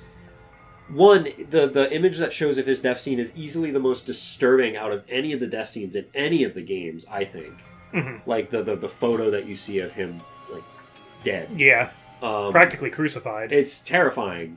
And, like, the whole fact that he also tried to set up an impossible thing, but, like, kind of for the opposite reason as Sakura.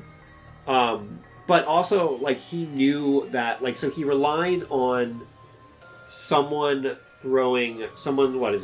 like they all had fire extinguisher balls that you throw like grenades. Yes. And 4 of them were full of the extinguisher and 1 of them was full of poison gas. Yes. Yeah. And one person had to throw it, and that's what ended up killing. And what he relied on was the fact that, like, he wanted it to be...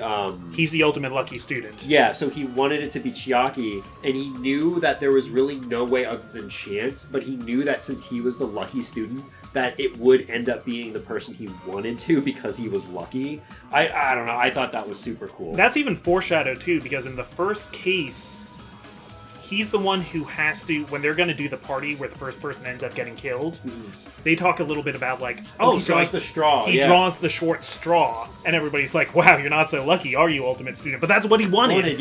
And he knew it would happen. Yeah, he's another super smart character and like conniving, and like he might be my favorite character in the entire series. Yeah. Yeah, I think he's really interesting. He's so strong. He's one who also, when you get into like the wider series, I think can become a bit much when less talented writers start like flanderizing him. Like, he gets really obnoxious in the anime, I think, but he is peak Danganronpa. Yeah. He is literally peak Danganronpa. If we keep to what I consider the like core of the story, he's great. Like, he's a great character to showcase the entire series. And I think that's maybe what the S tiers are, is they're characters that really can like really just showcase what the whole series as a whole is like. Yeah, these kind of anchor characters. Complex characters, yeah. Well, let's keep moving on here. We got Nekomaru Nidai. All I can think of when I think of Nekomaru is how he yells shit all the time, and in the first case, there's one point where he's like, I gotta take a shit! Yeah. I like Nekomaru a lot. I don't know if I would put him in great. I think I would put him in definitely at least good. I like how he comes back as Mechamaru, and I think that's very funny. Just completely off the walls bonkers. And I think that's very funny. There's a lot of like interplay he has, especially with Gundam too, because they're kind of like best buds almost. Yeah. And it's like sad that like, you know. One has to kill the other. Yep. So like he's definitely a strong character, and like on the definitely on the upper side of the tier list. You get a good amount of time with him too, but he is a little one note, I think, right? Yeah. So, and once again, that's not necessarily a bad thing, but he's not like one note to a T where it's super amazing. It's one note where it's just kind of like, it's also his thing is he's like a team manager, and like he's he's meant to be somebody who nothing like to do with it. Who like lifts other people up. Yeah. I think is kind of the idea. That makes a little more sense. Yeah. Then. So like that's why like Aikane lives on and he doesn't, because like he's training her to survive. Okay. Yeah. I get that. Another kind of like character very attached to a different character, Peko Pekoyama, ultimate swordswoman, swordsperson. Yeah. I think she's fine too. But like, okay, so this is weird because the fine category is going to be very broad. It's like the fine category has like the biggest variation of how I feel about characters, but like has like not that many people in it. Because like I feel like the exact opposite with Kazuichi, where like there's a lot of stuff I do actually like about her, but you don't get as much time with her, and she is a little emotionless. Yeah, she's super stoic.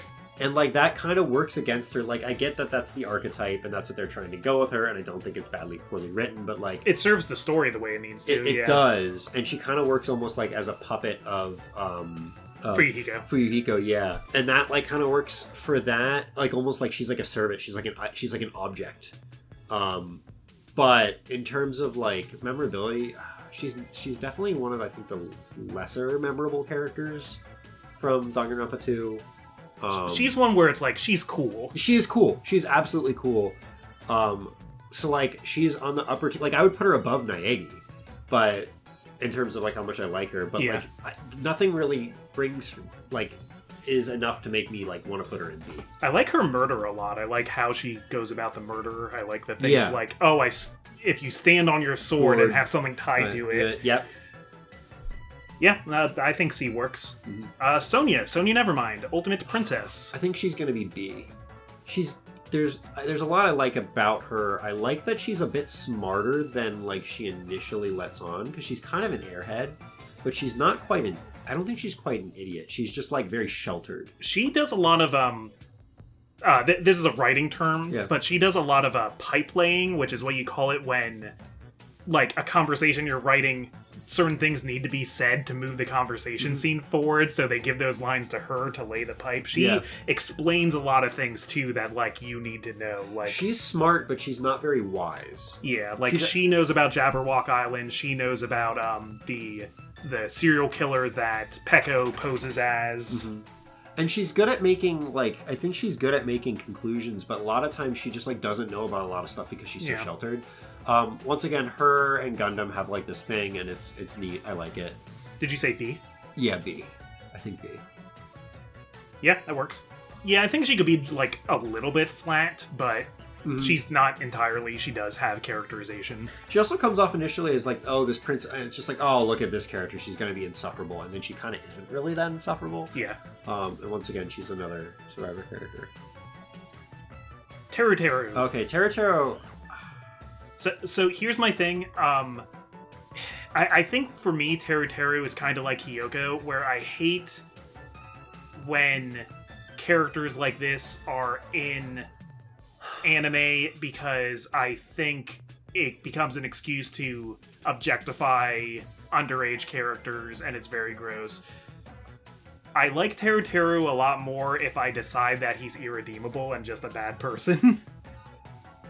Yeah, Teru is really hard to place because I have very whiplashy feelings about him. There's some moments where he's great, but it's always just kind of like a little gross. Yeah, I'm so glad he dies first. And he also just like, it's just like, it would be one thing if he was like a little perv and every now and then he would say, but he just constantly does not shut up with the perving. Yeah, I also don't think it's particularly funny.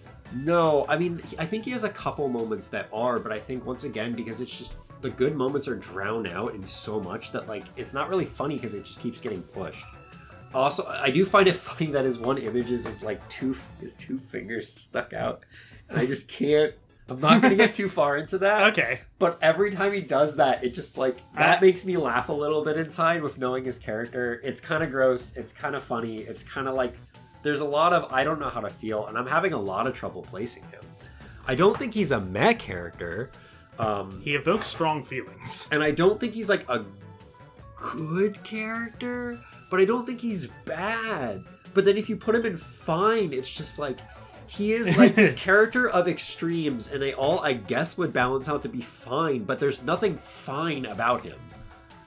Do you know what I mean? We need like a second tier, like outside the realm where it's just like, I don't know, something. Where he can't hurt anybody anymore. Yeah, I guess he has to go and C. Because like, he's a mix of A and E, and nothing in between. Yeah, okay. And like, I get the logic. He does, when you just say C, it doesn't make any sense, but like, you have to average the two out, right? And this is kind of what I mean with Leon, is that like, Leon feels so underdeveloped because he dies so early. Teru dies just as early, but like, we have such a strong idea of who he is. Yeah, because he's all, and he gets so much screen time. It's a very flat character, but I mean, there's the side of him with like when his he mom drops his accent too. Yeah, I don't think he's quite flat, but yeah.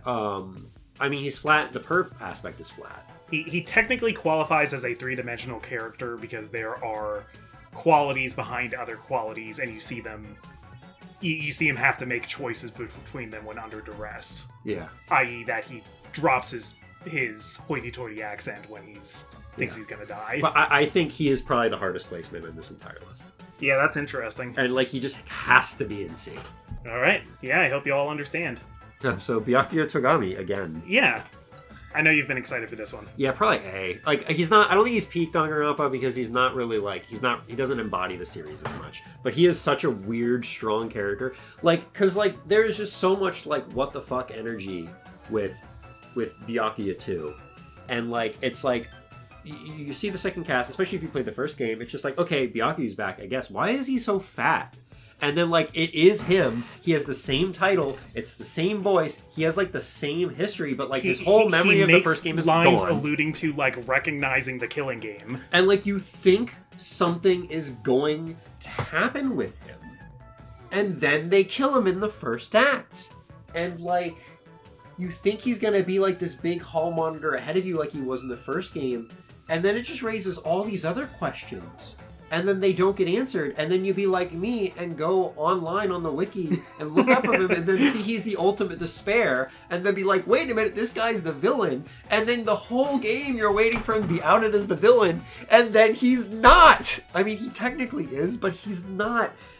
And like my experience with him because of that is a little different, but like, he's the biggest what the fuck character, and that is very Danganronpa. Yeah. But I don't think it's peak Danganronpa, and I don't think it's like, that's like him for everyone. I think what was kind of happening in the writer's room is like, the first game Junko dies super early and like a super just like, they just like throw her out. Yeah. But then it turns out, she's the mastermind. And you never would have suspected it because she died so innocuously. Yeah.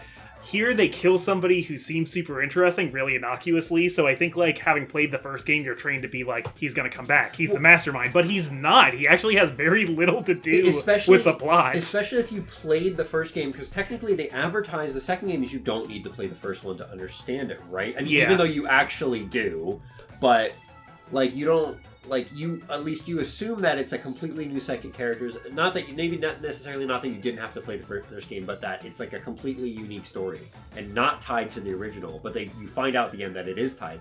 So, like, him being there is just like, wait, this is supposed to be not tied. What is going on? He is so confusing in, like, a very good way. So he's definitely A tier. All right, I respect it.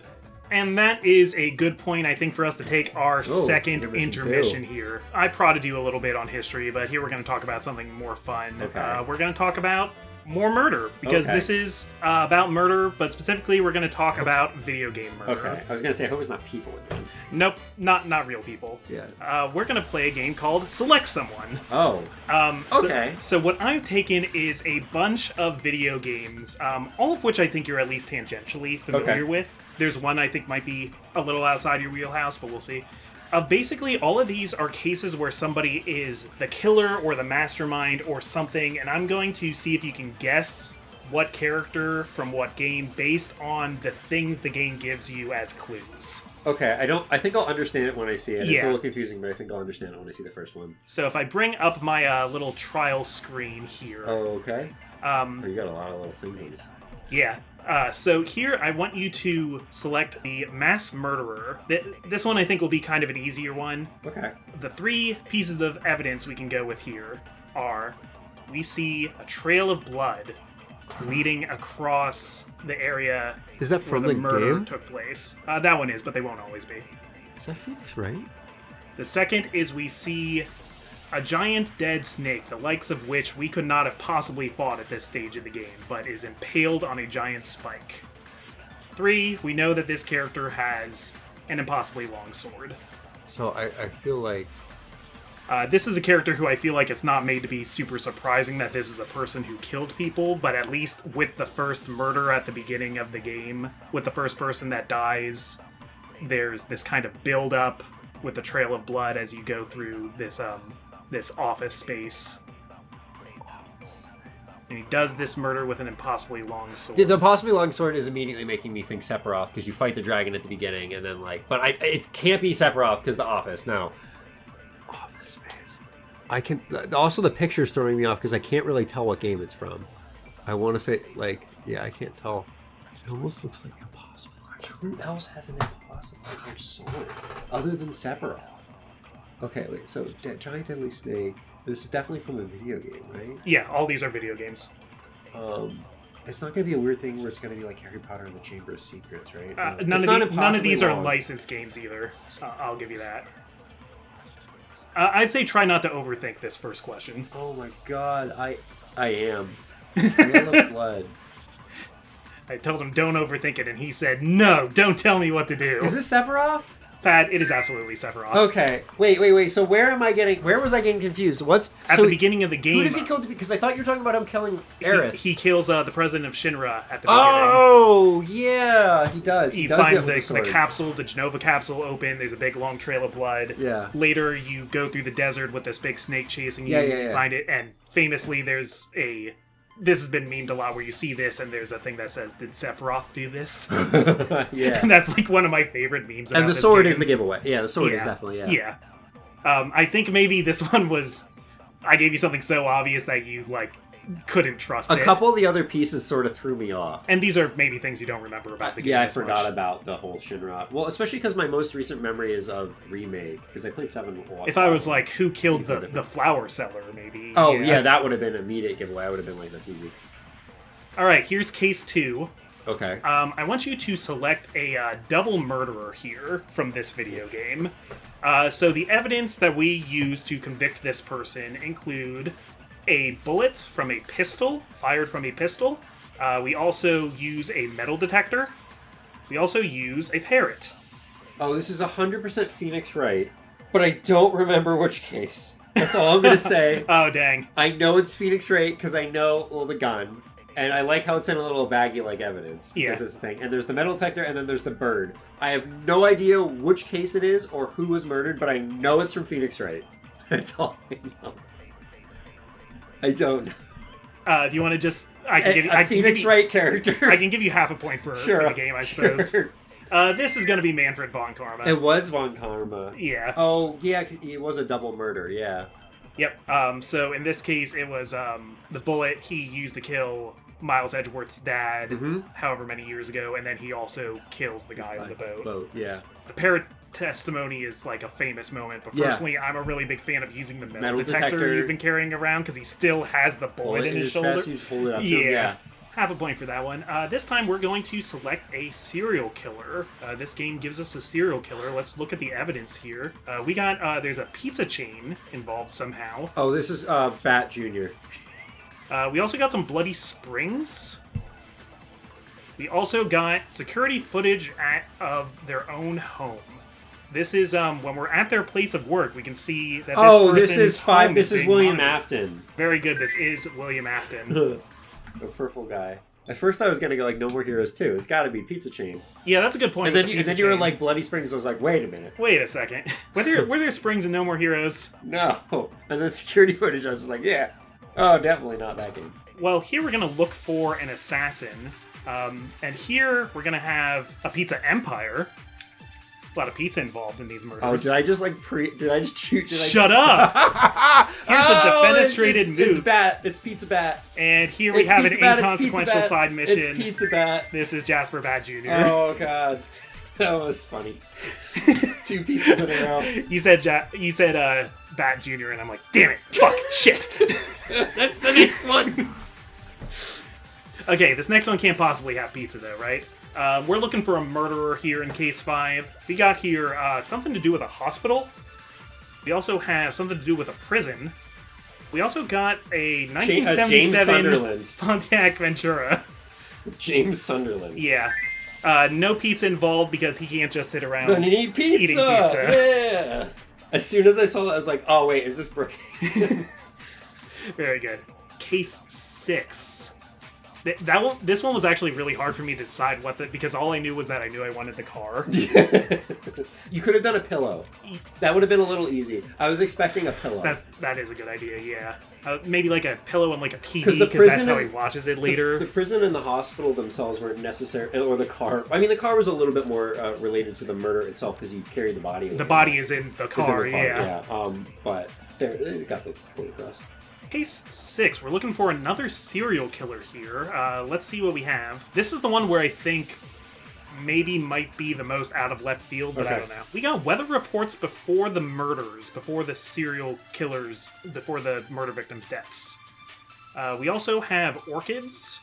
We see a lot of orchids growing, a lot of orchids placed on bodies. Also, origami showing up a lot at these murder scenes. That's like from Heavy Rain. I mean, like, I don't think you would use the box art from Heavy Rain. I own Heavy Rain, but I haven't really played enough about it. I don't know if it's... I don't even know any of the characters from Heavy Rain. But I'm also getting, like, Persona 4 vibes, except for the orchids. Because, like, in Persona 4, like, when someone's gonna die, there's rain and then fog. I don't think there's origami in Persona 4. I think I said Persona 5 and then Persona 4. I didn't even think about that. Yeah, fog is a thing in Persona 4. The other thing I immediately thought of was like rain code, but there's not enough of that going on, and I'm pretty positive you haven't played rain code. There aren't orchids or the origami. I'm going to go with just Heavy Rain. I'll give you half a point for Heavy Rain. This guy is Scott Shelby. Okay. You did use the box art from Heavy Rain. I did use it. Because I kind of thought that was the only... I felt like it would need that hint to somehow connect to even Heavy Rain. I'm surprised you thought that I would be able to like remember the box art for a game that I technically don't have played. Well, I know because I've been over to your house and I know it's on your shelf. And I'm like, but I feel like Pat hasn't actually played this. No, I bought it a long time ago. I think I'd play it and I tried playing it for a little bit and like wasn't having it. I kind of hate Heavy Rain actually. I kind of think it was a game that I thought that I always was hearing stuff about how it was like so influential for its time, and I went to try and play it and I was just like, I think this is like a case of me playing this game way too late. Yeah, I don't know. I think the guy who makes those games is kind of a hack, personally. But case 7, we're going to select the betrayer. You got a betrayer in the group. Our hints here are, well, there was a CEO who was one of the victims who had a televised psychotic meltdown. We also have a model gun, not a real gun, a model gun, and delicious pancakes. That's catchy. Yeah. I thought Persona 5 once I saw the word psychotic meltdown. Yeah, I just wanted to use delicious pancakes. Yeah, catchy. He's probably one of my favorite characters in Persona 5. Last one here for this game. We are going to find the mole in the agency. I do not mean a literal woodland creature. I mean, unless you do. No, this isn't. I promise you. Moles. I promise you, the twist isn't that it's actually like Monty Mole. We got some dead psychic plants that we see. Oh, I already know what game this is. I just don't know. We got the key to a casino's hotel room. Oh, this is Psychonauts 2, but I don't know who. And we got caviar. It's Psychonauts 2, but who was the mole? If you can tell me anything about him, you don't need to get the name. Who was the mole? I'm thinking it's not the drill sergeant. I don't remember like anyone's names. It's not the girl with... The drill sergeant is in the first game. Yeah, he turns out to be the bad guy. Yeah, he's the bad guy in the first game. It's not him. It's not Lobato. Lobato's around, but he's not the mole. Yeah. It's not Agent 9. Because the last level was like Fatherland Follies, and that's like the level that's supposed to be in his mind, right? Key, they're trying to find. Because I remember, because they went. There's like the casino level, and like all the kids came on the trip to find the mole, to like track him down. Oh, God, I don't remember who it was. Well, you do have the game right. Yeah, it's Psychonauts 2. If you can tell me one fact about this guy, I'll give it to you. Is it bad that I don't remember him? I feel like that might be like the worst part of the game is that like the main character, the main villain is just not. Really that's like my favorite thing about this game story. Personally. I don't know if I mean I like the game because of the gameplay. I'm trying to remember it. Well, my favorite part of the story, the game itself, is the best thing about the game. I just remember the heroes. I don't remember the villain. Oh wait, it was the guy who was the male guy, right? I'll give it to you for that. He was the male dude. You were trying to find him the whole game, and that you thought his brain got like swapped out, but he was actually the bad guy. He put his own brain into another guy. Yeah. This is Nick John Smith. Yeah, I remember him now. Who turns out to be... that took me forever to figure out. He turns out to be the heir of the Tsar of Grulovia. Yeah, so he's the one trying to bring the witch back. There's a lot of stuff like this where like I feel like my like there's two types of memories you have, and like you have like remembering and recalling, and like recalling is like when you see something that's related to it, how good you are at pulling that information. I'm like really bad at just hard remembering things, but I'm usually pretty good at recalling something. So like if you showed me him, I'd be like, oh yeah, that guy, he was the mailman who was also the villain from Psychonauts 2. But when you like put everything else out, like I don't remember the caviar at all. I remember the casino, I remember the dead plants. That's the thing connecting it, and there's caviar pins all over the casino. Okay, yeah. And I think one of the things he talks about when he's like a mindless, where he's like, pony, caviar. Like that's one of the things his brainless body talks about. Well, he's got good taste. Caviar is delicious. Did you know this guy is voiced by Elijah Wood? And I know you don't know who that is. I know the name, but that's I don't Frodo. Really know who it is. This guy is voiced by Frodo. Okay. That's another example. Yeah, I recognize the name Elijah Wood. Couldn't have told you what he was from. I just know he was an actor. Well, so bad. That's thanks to some half points. You got 6 out of 7 technically. Okay. Well, or wait, 7 out of 8. No, yeah, you got 7 out of 8 technically. Well, half points. That's good. It's like the other thing with like Phoenix Wright is like the people. I don't remember the people that much in Phoenix Wright. I remember the main characters, but I don't remember like the villains. Yeah. Sometimes I like look back over the games at like the characters and all the cases, and I'm like, who the heck was this guy? Yeah. Who was Brushel? For some reason I remember him. Because Brushel sucks. Annoying. Yeah. All right. Final stretch here. How you doing? Good. Yeah. Last one, which is probably the weakest outing of characters, but there's still some strong characters in here. Danganronpa V3. Don't call it Danganronpa 3 because it's not correct. No, it's Danganronpa 53. Oh God! Shoot. We just Danganronpa. I was trying to... broke the wall. I wanted to carry these guys up now that there's room for it. There we go. Alright, so we're going to talk about totally the protagonist of the game, Kaede. Man, they did her so dirty. Man. Totally the main character of the game. They did her so dirty. We know because of all the trailers.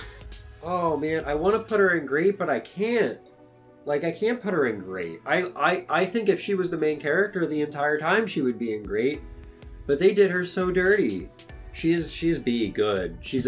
I like her. I like that it's a female protagonist. I like that, like, she kind of isn't really super nice to everyone else. Like, she's real. This is another case of, like, her being, like, kind of realistic. Like, Mahiru, but, like, it works a little bit better because it's the player character. So, like, her being a more normal person as the player character works a bit better, I think. Because she, like, reacts normally to people being freaking crazy to her. And the last two games, we had the lucky student and then, like, the I don't know student. Yeah. So, like, they kind of didn't really have, like, real, like, attributes. So then Kaede coming in with, like, an actual, like, talent is, like, refreshing. It's like, oh, finally got someone who actually is, like, a talent that's not, like, the ultimate lucky or the ultimate detective or the ultimate... Who knows? I don't remember my talent. Yeah, she's a pianist. I like a lot of the stuff she goes with her, and then I even like how, like, I would have liked if the twist happened sort of near the end, but, like, wasn't her... She was framed, though, and, like, she didn't actually kill, right? You find out at the end of the first case that she is the killer. Then you find out towards the end of the game that she actually wasn't the killer. And that the whole thing was cheated from the beginning. At the time, she thought she was. Yeah. And I think the whole fact, like, I feel both, like, miffed and, like, that was clever about how they switched the main character on you. I think it's a good twist. I just wish it didn't come at the expense of the only female protagonist, which I would have loved to just have a game where he plays a female protagonist for once. Maybe if we started with, like... Started with him and swapped, did the exact opposite, would have been interesting. But I guess moving on to the Ultimate Detective. Yeah, this is a Shuichi. The fourth playable character. I do think it's kind of interesting having the main character be the detective because Danganronpa V3 is a lot about truth.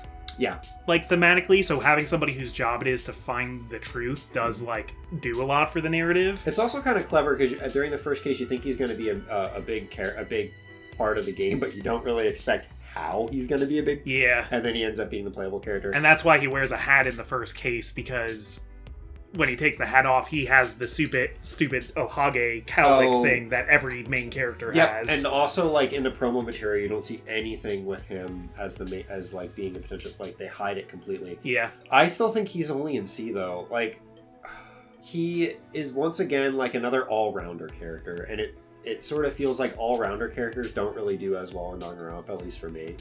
I'm also very upset that the main character is not Kaede. I like her so much more. Yeah. So part of me just, like, does not want to put him up in the same category in the same level as her, because, like, I just like her so much more. Yeah, I go back and forth over whether or not bad. They should have switched something, but... Yeah, I think I would have been happier if the game as a whole, if they switched with the Ultimate Detective, because then it's just like, oh, haha, now you wanted an interesting character? Well, no, we're going to have another character that's, like, you know, detective themed, or, like, you know what I mean? Not like different. Oh, now you're gonna play as the detective, and it's just like, okay, I guess. And then they kill him, and now you play as, like, the pianist. I think that would have been interesting. Yeah. Next one here, we got Angie. This might be a surprise, but I think she's an A. I remember you really liking this character. I hate her archetype, but, like, I don't know why. There's something about her that I like. So Angie, I forget what they call her, like, ultimate spiritual leader. No, ultimate artist. Okay, but yeah. Oh yeah, they like. But what the cult. But what she actually does is start a cult in the school. I am, like, usually a very non-religious person, so, like, another thing I like is I usually tend to not like hyper-religious characters. But, like, for whatever reason, I like Angie because it's like, it's at the point where it's like she's not even like a religious character; she's just a cultist. Well, like, she's not religious. It does paint it as antagonistic too. I don't know if that changes it at all. If you're, like, not supposed to be happy about it. Like, I don't really see it. I see it less of as, like, religious and more of, like, as just, like, a cultist. And, like, there's a very fine line between the two, and that she is, like, but, like, and she's, like, antagonistic, but it's, like, creepy, and, like, I don't know. There's a lot of stuff going on with her Fun fact, so in the English dub, she talks all about, I forget what the name of the god she says she worships is. I forget too. But that's a real Polynesian god. She's Polynesian, yeah. In the Japanese original script, she just says God. Oh. Every time she talks about it. It's not like... Well, because it's kami-sama, because, like, that, I mean, in Japanese, that's more of, like, a catch-all. And that like, God is less of, like, a person in traditional, like, Shinto and stuff like that. It's, like, God is, like, kami-sama is, like... But I think that's really interesting that maybe when they were translating it into English, somebody said, like, well, you can't have this character start a cult that's actually, like, for someone named God. You need to give it another also, name. like, using God in that context doesn't really also convey the same thing. So, like, it kind of is another thing where they just, like, kind of translated it really smartly. Yeah. Because, like, her being, like, about, like, a Christian God doesn't really carry the same context. But, like, if she wants to use this, like, Polynesian God that's more about nature, which is more of what Shinto is about, and, like this... My only thing is, if they were going to do that, I think they maybe should have made up a god, because the god she references is a real Polynesian god that people still worship. People could be upset about that. So that's kind of insensitive. Yeah, a little bit, yeah. I can see that, for sure. But yeah, as like an antagonistic force, I think she's interesting. Mm-hmm. Yeah, I really like her a lot. Ganta. Oh, Ganta was a character I didn't like, but started to like more. I know you really like Ganta. I liked him a lot from the start, yeah. I feel like I want to put Ganta talk like this. Ganta like bugs. I feel like I want to put him in B. He would love B. Yeah, he'd love being in B tier. Yeah. Ganta's an example of how, like, off the wall the characters are in the third game, and that kind of comes around to being the point, is that, like, I think that's kind of the point at the end, is like, oh wow, these are all, like, yeah, like, how do any of these people really exist? And it's like, well... Yeah, they kind of don't. They're made up. But yeah, no, I like him. He talks like a caveman, but he's, like, a really nice guy, but he's also really big, and you think, like, he actually is going to kill someone. He wants to be gentleman. Well, he does kill someone, actually. And that's kind of part of... It's a huge shock. Yeah. Because we know he's such a nice guy. Yeah. But, like, he didn't do it, like, kind of fully knowingly, yeah? He was tricked, right? He was sort of tricked by the guy we're going to talk about later, but also he found a prize that showed him what the outside world was like, and he decided that that the fate of the world was so bad that it would be better for everybody to just die now without knowing. Yeah. And then also because that's the weird chapter with the virtual world they're going in and out of. Oh, yeah. So the super sad thing is, when he leaves, he set up his headset wrong, so he loses his memories in the virtual world, so he does not know he's the murderer. Oh, yeah. So when the evidence starts piling up for him... He's like, what? It's me? He's like, well, I didn't do anything! And it's hard because he's like a big puppy dog. Didn't do nothing. Yeah. Ganta not hurt anyone! Yeah. See, I think I put him in good. Did this character ever grow on you? Hifumi, Yumeno, Ultimate Magician? God, is she bad or is she Garbo? I feel a little mean having her be potentially the only... No, she's not the only character. I think I might just put her in bad. I really don't like Hifumi. This is another one that might be really upsetting people. The main reason is just, like, the whole magic is real. No, really, I'm a mage. Even after, like, everyone is just kind of like, guys, can we please stop? We're trying to find a killer. Can you, like, please just cut the crap? And she keeps going. That really bothered me a lot. She, like, cannot reveal the secret of her tricks. Yeah, and I'm just like, I get what you're going here, but, like, it is not funny. It's just annoying. And, like, that's really all that stuck with me about her. Fans talk about how crazy it is that Yasuhiro makes it to the end of his game and Kazuichi makes it to the end of his game. I think this is the craziest survivor in all three games. Yeah, absolutely. And, like, it's a character that, like, there's a lot of characters on here that, like, are character archetypes I don't necessarily like that have fared higher because they have, like, other redeeming qualities. And I just, like, feel like she really doesn't have enough to sort of set herself apart and, like, overcome a lot of those negative feelings I have about her. Yeah. Yeah. I'm also, like, as somebody who plays a lot of, like, mystery games and mystery books, it is, like, a trope to do, like, a murder at a magic show. So first you need to figure out how the trick is actually done. And she just won't, and it's just frustrating. But this is, like, a particularly bad version of that. Yeah, it's just super frustrating. Because it drags on way longer. It would have been one thing if it was, like, at the very beginning, and then after, like, she was like, okay, I'll cut the crap. But it, like, drags on for way too long. Yeah. And even though she has an arc where she, like, realizes she has to be more adult, I don't feel like she particularly does show any change. Agreed. Let's talk about Kibo. Ultimate Robot, another just completely bonkers, like, okay, we just have a robot now. I think he's a D.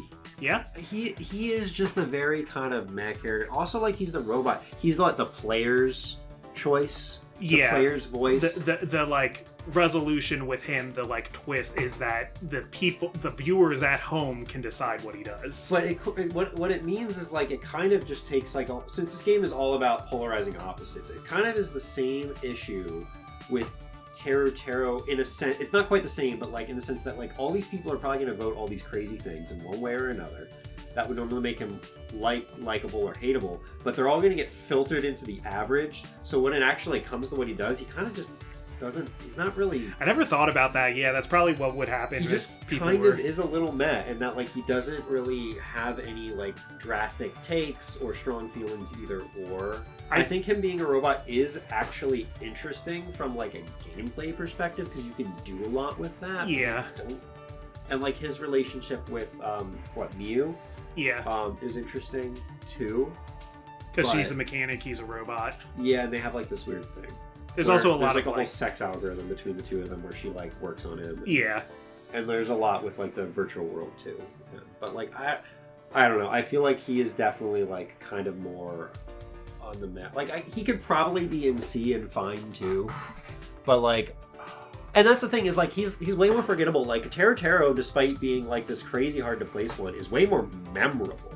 I feel like I feel like our D tier here is kind of becoming like the plot device characters. And they're kind of, like, forgettable. You know what I mean? Yeah. I like Kibo a lot, but I really like robots, so. Mm-hmm. Oh, yeah, I know you like robots. I'm a fan of robots and anything. Mm-hmm. Kaito Momoda, Ultimate Astronaut, and also your, like, buddy. He also makes it pretty far. Yeah. Yeah. I like Kaito. He's kind of dumb, but he's lovable. He's like a golden retriever. He's like, what if Yasuhiro was, like, kind of helpful? Yeah. Yeah, he is. He gives me very similar vibes. And I like the space theme. I love the space stuff.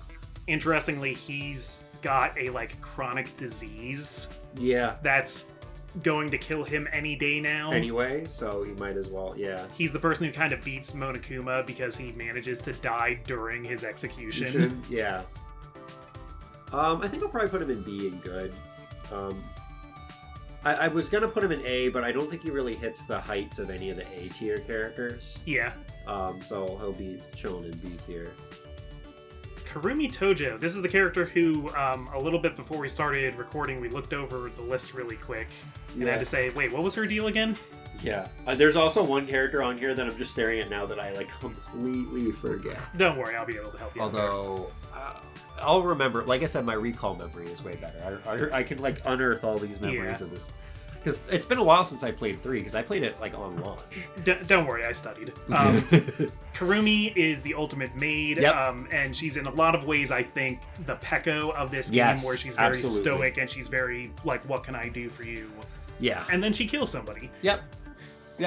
And then she kills somebody. She has a really brutal execution where, like, she's trying to escape the school. Oh, yeah. She has to climb up the... Yeah, that one was pretty brutal. I think she kind of falls in the same spot as Peko, though. Like, she's very... And even her character design is very similar looking. Like, she's not a bad character, but her stoicness definitely does... works more against her than it does before. Than it does, like, work for her. Yeah, and she definitely wants to, like, get out, too. I think that is interesting. I do find it interesting when the characters do, like, the characters are actively, like, looking for a way to get out and do actually murder on their own volition. Or they're trying to, like, do something meta to the game itself, like Byakuya, Yeah. Speaking of Byakuya, I think this is the Byakuya of 3. It's S. He's peak Danganronpa. This is Kokichiyama. Kokichi's peak. Ultimate villainous mastermind. Yeah, which is, like, when you see that at the beginning of the game, it's just like, what the fuck is this little shit? Like, it's just... And he also is, like, a little twerp. He's a little twerp. He has this weird outfit with the checkerboard pattern. He looks really strange, which also is like Monokuma vibes. So you kind of think he's gonna be a traitor because he is very like Monokuma coded. He's also one of 2, maybe 3 people in this game who's actually lying about what his ultimate is, because you find out after his death that he wasn't a villainous mastermind at all. He was the ultimate clown. Yeah, which he is quite a clown. His whole thing is lying. He's a great liar, which is interesting because the third game is all about the truth. Yeah. Well, not really. The third game is also about lying because the third game you have to lie. Yeah. So actually, the third game kind of is all about lying. Sometimes a helpful lie is better than the truth. Yeah, absolutely. Going back to Ganta, Case 4, the only reason why you really start to figure out that it's Ganta is that people are ganging up on Kokichi and he's sick of it, so he just tells you it's Ganta. And the rest of the cases, he's like, there, now you have the truth. Now you know what it is. Are you happy? Yeah. Are you happy you know? But once again, he's just those kind of characters I just like that just like upend everyone else. And like just upend the whole story. They just like flip the table. He's like, playing his whole Naegi. Yeah. He's playing his own game the whole time. He orchestrates playing 4D chess. The him and Kaito where you can't tell which one is in the mech. Is in the mech, yeah. Absolutely. Like, he is peak Danganronpa. The murder that Monokuma couldn't solve. He is chaotic, he's crazy, but he's not necessarily evil. I mean, Junko's evil and she's peak Danganronpa, but that's different.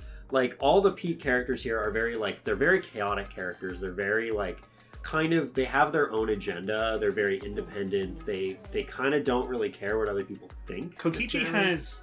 Yeah, I don't know if I'd call him evil, but he has a very peculiar worldview that he sticks to.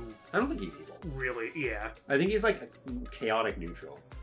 Yeah, that would be fair. But I really like him. He was one of my favorite characters in 3. Now, I was really hoping for Korokio. Yeah, I know. This is what we were talking about before. I thought Korokio was gonna be another Gundam. I really thought Korokio was gonna be another Gundam, and then he had to try to fuck his sister. Oh, and then it was just like, oh god, you're a killer and you're also really weird and really gross. And they're gonna be like, oh, he's into people in this really creepy way, but maybe he's interesting. He's got this creepy mask and weird outfit, just like Gundam has he's this creepy demeanor. But no, he's just a freaking creep, man. He's F tier. Yeah. He is F. No, this is he's F. So disappointed with what they did with him. F. He just is like, oh, gross. There's very few characters like, I don't like Mikon. Like, The level of betrayal I felt when they revealed everything about him, basically. Yeah, it just was like, oh god. And all the characters' reaction was just like the same as the players. It's like, oh god, what's wrong with you? And like, it wasn't even like a redeemable thing at the end too, where like something changed. It was just like, no, you're gross and bad and you should feel bad and you're F tier. Also, like, if you think that Chihiro like introduces uncomfortable conversations about gender, Korokio is like, we're gonna make a like sort of non-binary character and we're gonna villainize the hell out of him. Right? Yeah. Instead of like lift up, which I think I'm like, this person has like a female persona because he's crazy. Yeah, right. Whereas Chihiro had like a good reason and was like kind of a believable character and like kind of well written. His case is the worst case I think in the entire series. It's also another one where it's a double murder on the same. It's so contrived, number. And it's kind of long and drawn out too. And there's like a lot of like, what is going on? And I feel like it's him the entire time because after the first person's killed and he's like, I know, let's all stand in a circle in this dark room. And I'm controlling everything we do. Oh, someone died. How did that happen? But at the same time, you think, well, they wouldn't do it. That's too obvious. This is Danganronpa, right? And every now and then, it's smart. The game is smart enough to like, it's like when you're playing like a game of rock paper scissors and you try and expect their move and then you expect them to expect your move. It's like that's what the game does. It like knows you're gonna think that Danganronpa would do or wouldn't do X, and then it does the opposite to try and catch you off guard every now and then. You didn't think they'd do the stupidest thing ever. You didn't think it would be Junko a third time. Yeah. Yeah, they tricked me. I thought this case would be good. Yeah. Let's talk about Maki roll. Originally, you know her as like the ultimate kindergarten teacher or something. Oh yeah, but she's an assassin. And she had the wherewithal to not tell everybody she was an assassin. Neither of those really, neither of those titles really. Yeah, technically none of these people are who they say they are. So she goes in the same bucket for me as Kyoko. Like, I don't think she's quite S, but she's a very strong character. The game would be very different without her. She's very likable, even when she is kind of off-putting and not. You can kind of tell that she's like a positive character. I like seeing her grow and learn to like be friends with people. I think her and Kaito are really cute together. Mm-hmm. And like, you also know that she's hiding something and that something's up, but you also kind of get a feeling that it's like, maybe it's not necessarily that she's trying to kill everyone. Yeah. Like when she hides it that she's the killer and just like, oh, because you guys would all suspect me. It's like, you know, I kind of believe you. Yeah. Even though you have been cold, but like, I get it. It's the same thing with Kyoko in the first game. She can't tell people she's the ultimate detective because somebody's going to kill her first. Yeah. Absolutely. They're very like the series does this a lot where it takes like a character archetype and it like makes another character that's like and normally I feel like that would be a bad thing, but somehow the series does it and it's like very good. Yeah, but so she's definitely A tier. Miu Iruma, ultimate mechanic or engineer, one of those. She makes stuff. Yeah. She makes a lot of things that are important to the plot, like she makes like a camera so that the one case can work. Mm-hmm. Doesn't she like lube up Kyo or something? There's some or like with his sprocket or there's like a thing going on. There's one scene in particular where you walk into the workshop and she's cleaning out his vents. Yeah, cleaning his vents. Sure. Oh yeah, clean my vents. She's a very, very lewd character on purpose. But unlike Mikan, where I feel like it's just like cheesecake, I feel like Miu's more trying to make you, the player, uncomfortable. Yeah, and I think it works because like Mikan doesn't do any of it deliberately, so it's kind of gross because it's kind of like vulnerable. It's like sexualizing someone being vulnerable. Miu at least has agency. Like, Miu is like. Miu is kind of more like the stripper, where it's like she's doing it, but she's doing it at her choice. Yeah. Like, so it's not as gross. The important thing is she has agency. It's not as bad. Yeah, she's the person she wants to be. But I don't know if I really have like super strong feelings about her. I feel like she's somewhere in between B and C.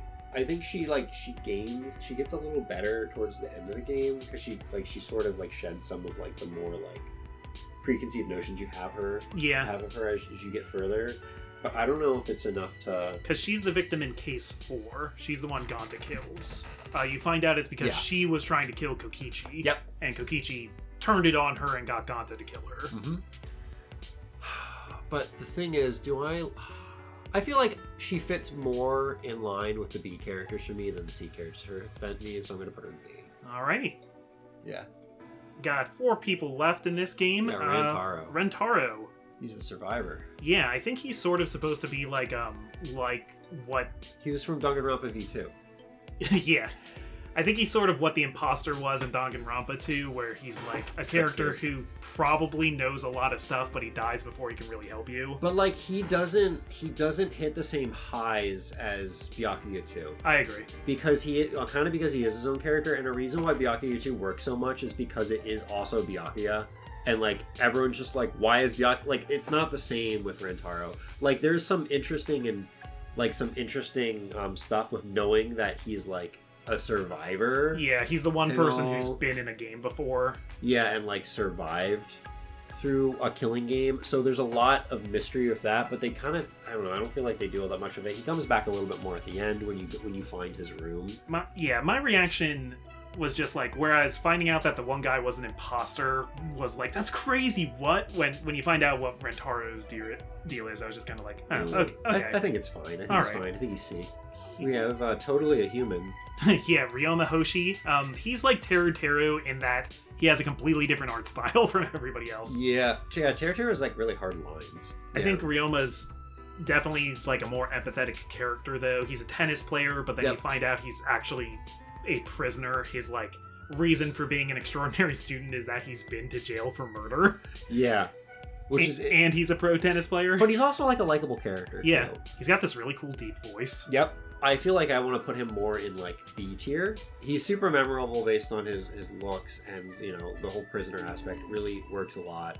Especially because like anytime you have someone whose like backstory has done murder to some regard, it really puts a wrench in all the other characters. Yeah. Him and Maki and Toko. Yep. they all get all the characters like really super nervous. Yeah, Fuyuhiko for just being in a criminal organization. Yep, and I think that's like really good for the plot of the games and really good for the drama. Yeah. So I feel, but I don't think he's not the same level as like Maki or any of them. So like he's good. He also dies early. So yeah. Tenko Chabashira. Tenko is like an Aikido master. How do you feel about her? I don't yell at me, people. Some people are gonna really hate me saying this. She's written to be what a lot of men think feminists are like. That's my opinion of her. Is they just make her like, That's also why I don't like her either, because like she's just like this annoying, unrealistic, like nag of a character, and like real feminism obviously is not like that. Yeah, like, she's like, some people say that about Mahiro in Danganronpa 2, and I think Tenko is that turned up. Yeah, but I feel like Mahiro is like more realistic. Like Mahiro is like rounded and and maybe not like air quotes normal feminism, but like I mean I don't really have much to say about that as a white man. Tenko has, but Tenko is definitely that like character type of like, I'm a woman and all men are terrible, and like no feminist like actually thinks every single man on the earth is terrible. It just like is kind of detrimental to a cause I care about, so I don't like her. I feel like the way she's written is like intellectually dishonest. The redeeming thing about her is supposed to be her connection to I had to click on her name, Hifumi. Yeah. But to me that just comes off as like she's got a crush on Hifumi and gets. No, that's not Hifumi. Hifumi is there. You got the wrong one. I'm pretty sure. The magician. Are they both Hifumis? Did I put the wrong name for her? I'm pretty sure you did. Oh, I must have. Wait, 1 second. Himiko. I knew that wasn't the name. It was Himiko. Okay, I put it on the label wrong. Himiko is a Japanese sun god, or well, sun child technically, but I believe Himiko is a god in some Japanese lore. So they're like buddy, but I don't really I don't like either Himiko either, so I don't like. Yeah. And she's just really annoying, and like once again, it's what you say. It's like what, like.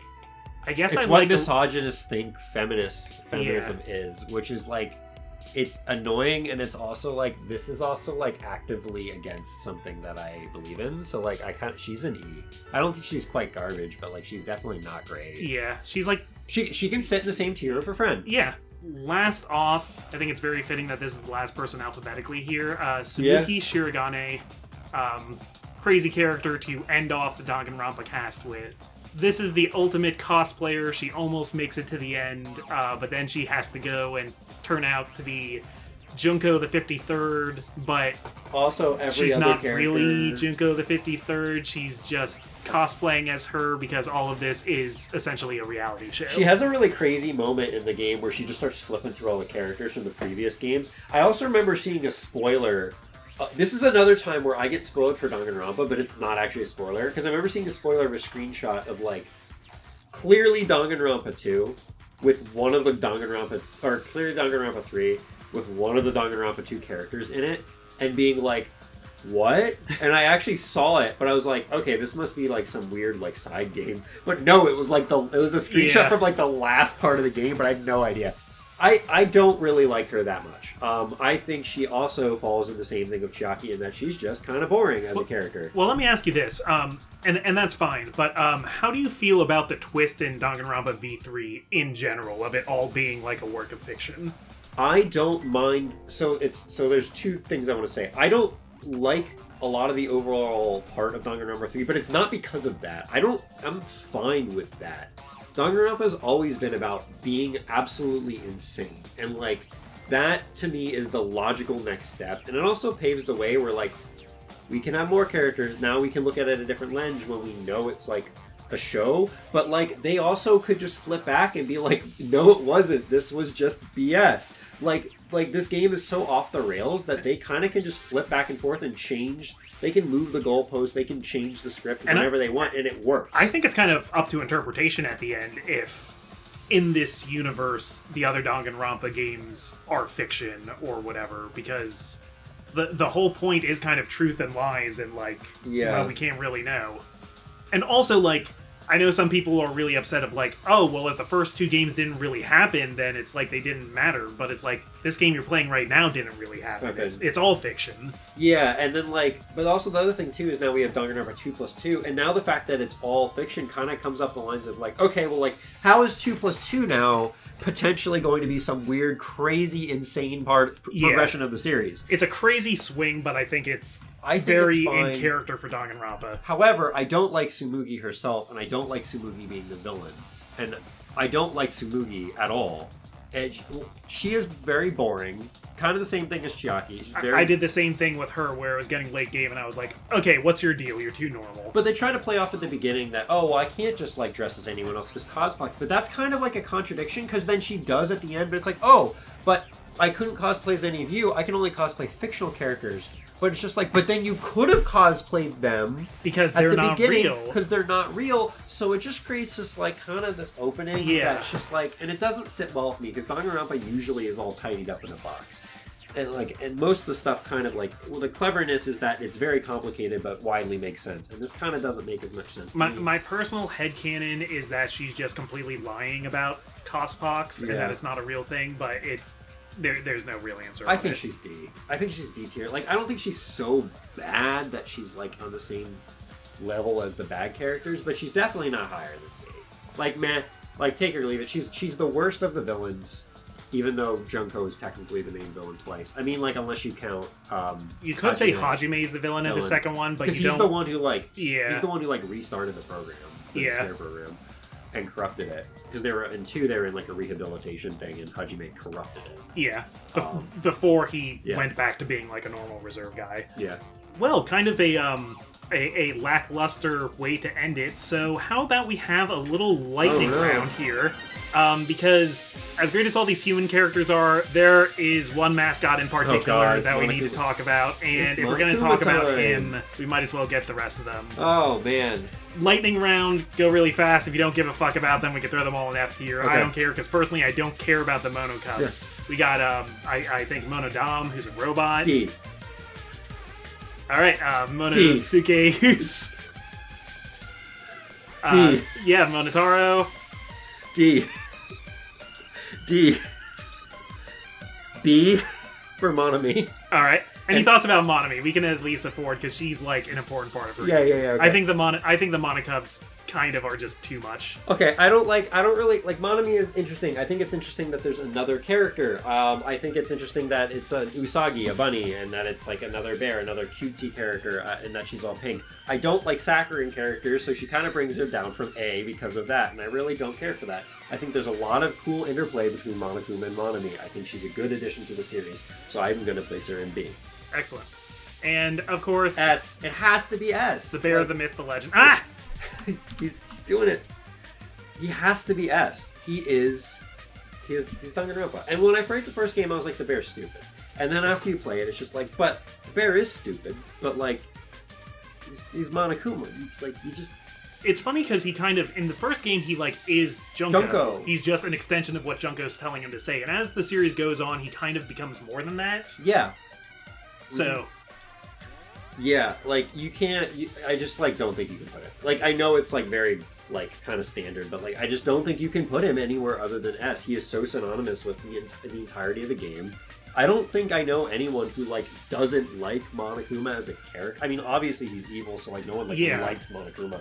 But, like, I don't think I know anyone who's like, yeah, the game would be better if there was no Monokuma. It's like, what? It's like the pink blood. It's like one of the defining parts of the series. It's like murder, Monokuma, and pink blood.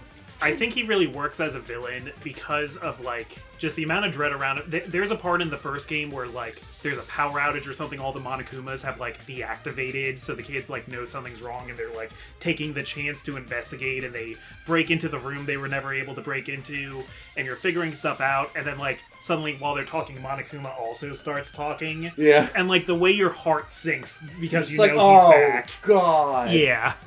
Yeah. Like, I think he's a very effective villain. And he's also, like, supposed to be cutesy, but, like, is not, and is kind of creepy in, like, an uncanny way, so he works as a villain. And he's never really truly scary. and he can be very funny at times. Like, it can be there's a lot of emotions for this bear that really doesn't have an emotion. It's a stuffed animal. He serves to kind of, like, be irreverent with what to the characters is very serious drama. Yeah, and he's, like, there's a lot of, like, serious stuff going on, and he, like, is, like, a foil, kind of, to a lot of it. Yeah. And he's just so iconic. Like, so iconic in the series. Like, if Danganronpa, like, 2 + 2 or 4 or whatever... doesn't have Monokuma, it's going to be like, well, what do you mean there's no Monokuma? For a little while, because I didn't watch a whole lot about a V3 before I played it, I was kind of wondering if the stupid Cubs were going to be the host instead of him. Also, with them all being in D, I couldn't remember a single one of their names, nor did I remember anything about any of them that sets them apart. I think the red one's like a ninja, maybe, I don't know. The pink one's a girl. But, like, I just did not care about them at all, and they would, like, fight and squabble, and I'm just like, they could have just removed them entirely, and the game would have been the same, if not better. For the most part, they tend to just inflate the script. They're very meh. Yeah, and they ruin moments that are otherwise emotional. I just don't care about them. Like, I just don't care about the Monocubs. Well, we've got a pretty good tier list looking here, Pad. Ironically, the Monocubs are kind of messing with the distribution a little bit. Yeah. I also just realized now, I like how you did actually choose, like, the main color from each game. Thank you. I didn't realize that until at the end, but I was like, yeah, because, like, the pink blood was definitely Danganronpa 1, and then yellow is very much the color of 2, and then 3 went down to blue. So that was kind of neat. And then I made all the animatronics like a blackish. Mm-hmm. So it is time to close ranks, Jax. Yeah. Is there any last minute decisions you'd like to make? Any changes? Anybody who needs to go up or down? Okay, there was a couple characters I was thinking about moving around, right? So was it who was I thinking about moving around? Nekomaru, I think, might have been one that was in between A and B, right? I don't know. I think he stays in B. I think he fits along with a lot of those other characters, and like it's seeing them all now. Like there's some characters that I put in B because I didn't like them as much. That now I see on the same level as characters I thought I liked more, but they all kind of, I do feel like they are on the same level. Like Nekomaru and Sakura being the ones I'm thinking about, where like I have more fond memories of Nekomaru in the moment with him than I do of Sakura with her. But like when I look at it as a broad spectrum and look at all the characters, they do kind of fall in line where they want to be. Teruteru is still easily the most freaking confusing placement, and every time I look at this list, I just see his face staring at me in the dead center. He does kind of pop out, doesn't he? The best part is, like, if you take the distribution, he's like literally right in the middle of the distribution. He's slightly scaled to the right, but not so far that he's on the edge. Yeah, most of the characters in Matt I agree with. I mean, like, Kibo mainly maybe could go up a little bit to C, but I don't think I really feel like he needs to be in C. Yeah, I guess we'll keep him in D. I don't think anyone else really is going to change. I think what I'm most concerned about is the S tier and the sanctity of those characters, and I hard agree with those are the best characters in the entire series. I think that's a pretty good selection you have there. The A tiers are very strong, memorable characters. If I had to like move anyone towards the bottom, I would probably say Hiyoko might be at the very bottom of A. But I still, like, she's like maybe the only one questionable that might move down. And B seems, it's all pretty solid. C is all very, when you look at it like this, like, I think it's pretty, in general, the series has really good characters. There's just some that are so out there that but like, well, yeah, and like that shows how, like, when we're looking at this, technically, like normal distribution should be centered around C, right? Because like if we're going by like, you know, everything would eventually have should be most characters in the middle. But the thing is, this game has a lot of strong characters, so we actually have it's all pushed up. We have the curve is centered around B. On good, and then we have less at the top and we have less at the bottom, and the Monocubs kind of inflate D, and even in this list they are still being a nuisance. Yeah, I like how this turned out. Wait, just delete them from the graph. Okay, just for you. I felt like we had to talk about them. We do have to talk about them. Without them, they would be the only characters who have portraits not talked about. But I don't want them in this list. But I'm going to kill them like. That looks a lot better. That looks a lot better. All right. Monami can stay. So not even F tier. They are. I don't want to think about them tier. But it's still like not even as. But they're not as bad as F. Yeah. They're definitely D. But like I don't care about them. They're the most meh of them all. That I totally respect that. With the ousting of the Cubs, Pad, does this tier list meet your Jaxx seal of approval? Yeah, it does. All right, we're going to stamp it there. Let's see how you did on our little game show here today, because remember, this is a game show. Yeah. So, on the Host Peak candidate files, you got 5 out of 7. On the game Select Someone, you got some half points there, and it came out to being 6 out of 8. No, 7 out of 8, because I got 6 right and 2 half points. I didn't get any completely wrong. Oh, you're so right. You're so right. Yeah, I didn't get any completely wrong. I got some, like, half points. Now, most importantly, the biggest category here, the tier list opinions. It's gotta be a 55. I'm going to say, as far as how accurately this list represented your opinion, you got a score of 55 out of 55. Everyone's a winner. Oh, man. That's great. So, I got to say, your final score here is going to be 3 gold stars. You did it. Oh, yeah. I got 3 bananas out of 5 murders. So, as your grand prize, we are sending you on an all-expense-paid trip to Jabberwock Island. No, is it like the real one, or is it like the bad one? Well, we thought since it has like more things there to do, like the amusement park and the city with the Titty Typhoon. Yeah, I was gonna say, do I at least get to go to Titty Typhoon? Oh, we didn't talk about that at all in this. You're gonna have a killer time. Oh my god, that is one of the weirdest things about that. You just get to the island's Titty Typhoon. And Titty Typhoon. No one mentions it by name. You can just like stand there like Hajime there in front of all the places in like disbelief. Stand menacingly. Ugh. Who's releasing all those balloons constantly? Now, Pat, I know you're not a filthy content creator like some of the people I have on this show, but anything else you'd like to plug yourself or anything you'd like to say to the audience before we sign off? Not really, no. All right, then I'm going to do a plug for you. Pat's been on the channel here a few times. Check out, recently we played World of Horror here on the channel. We are playing it. If you want to give those videos a view. Also, you can hang out with Jaxx more and a bunch of other people if you're on Oscar's Discord. Also, check out Any Austin. He has no relation to the channel, but he's a cool guy. That's just and a I cool like YouTube a lot of channel. his videos. All right, that'll be up there on the screen. Yeah. Guys, thank you so much for joining. Jaxx, thank you so much for subjecting yourself to this. This has been Tears of Joy. Remember, no matter what, at least on this show, your opinion is right. And until next time, I'm the Comic Foil. I'm Jaxx. And you have yourself a great night.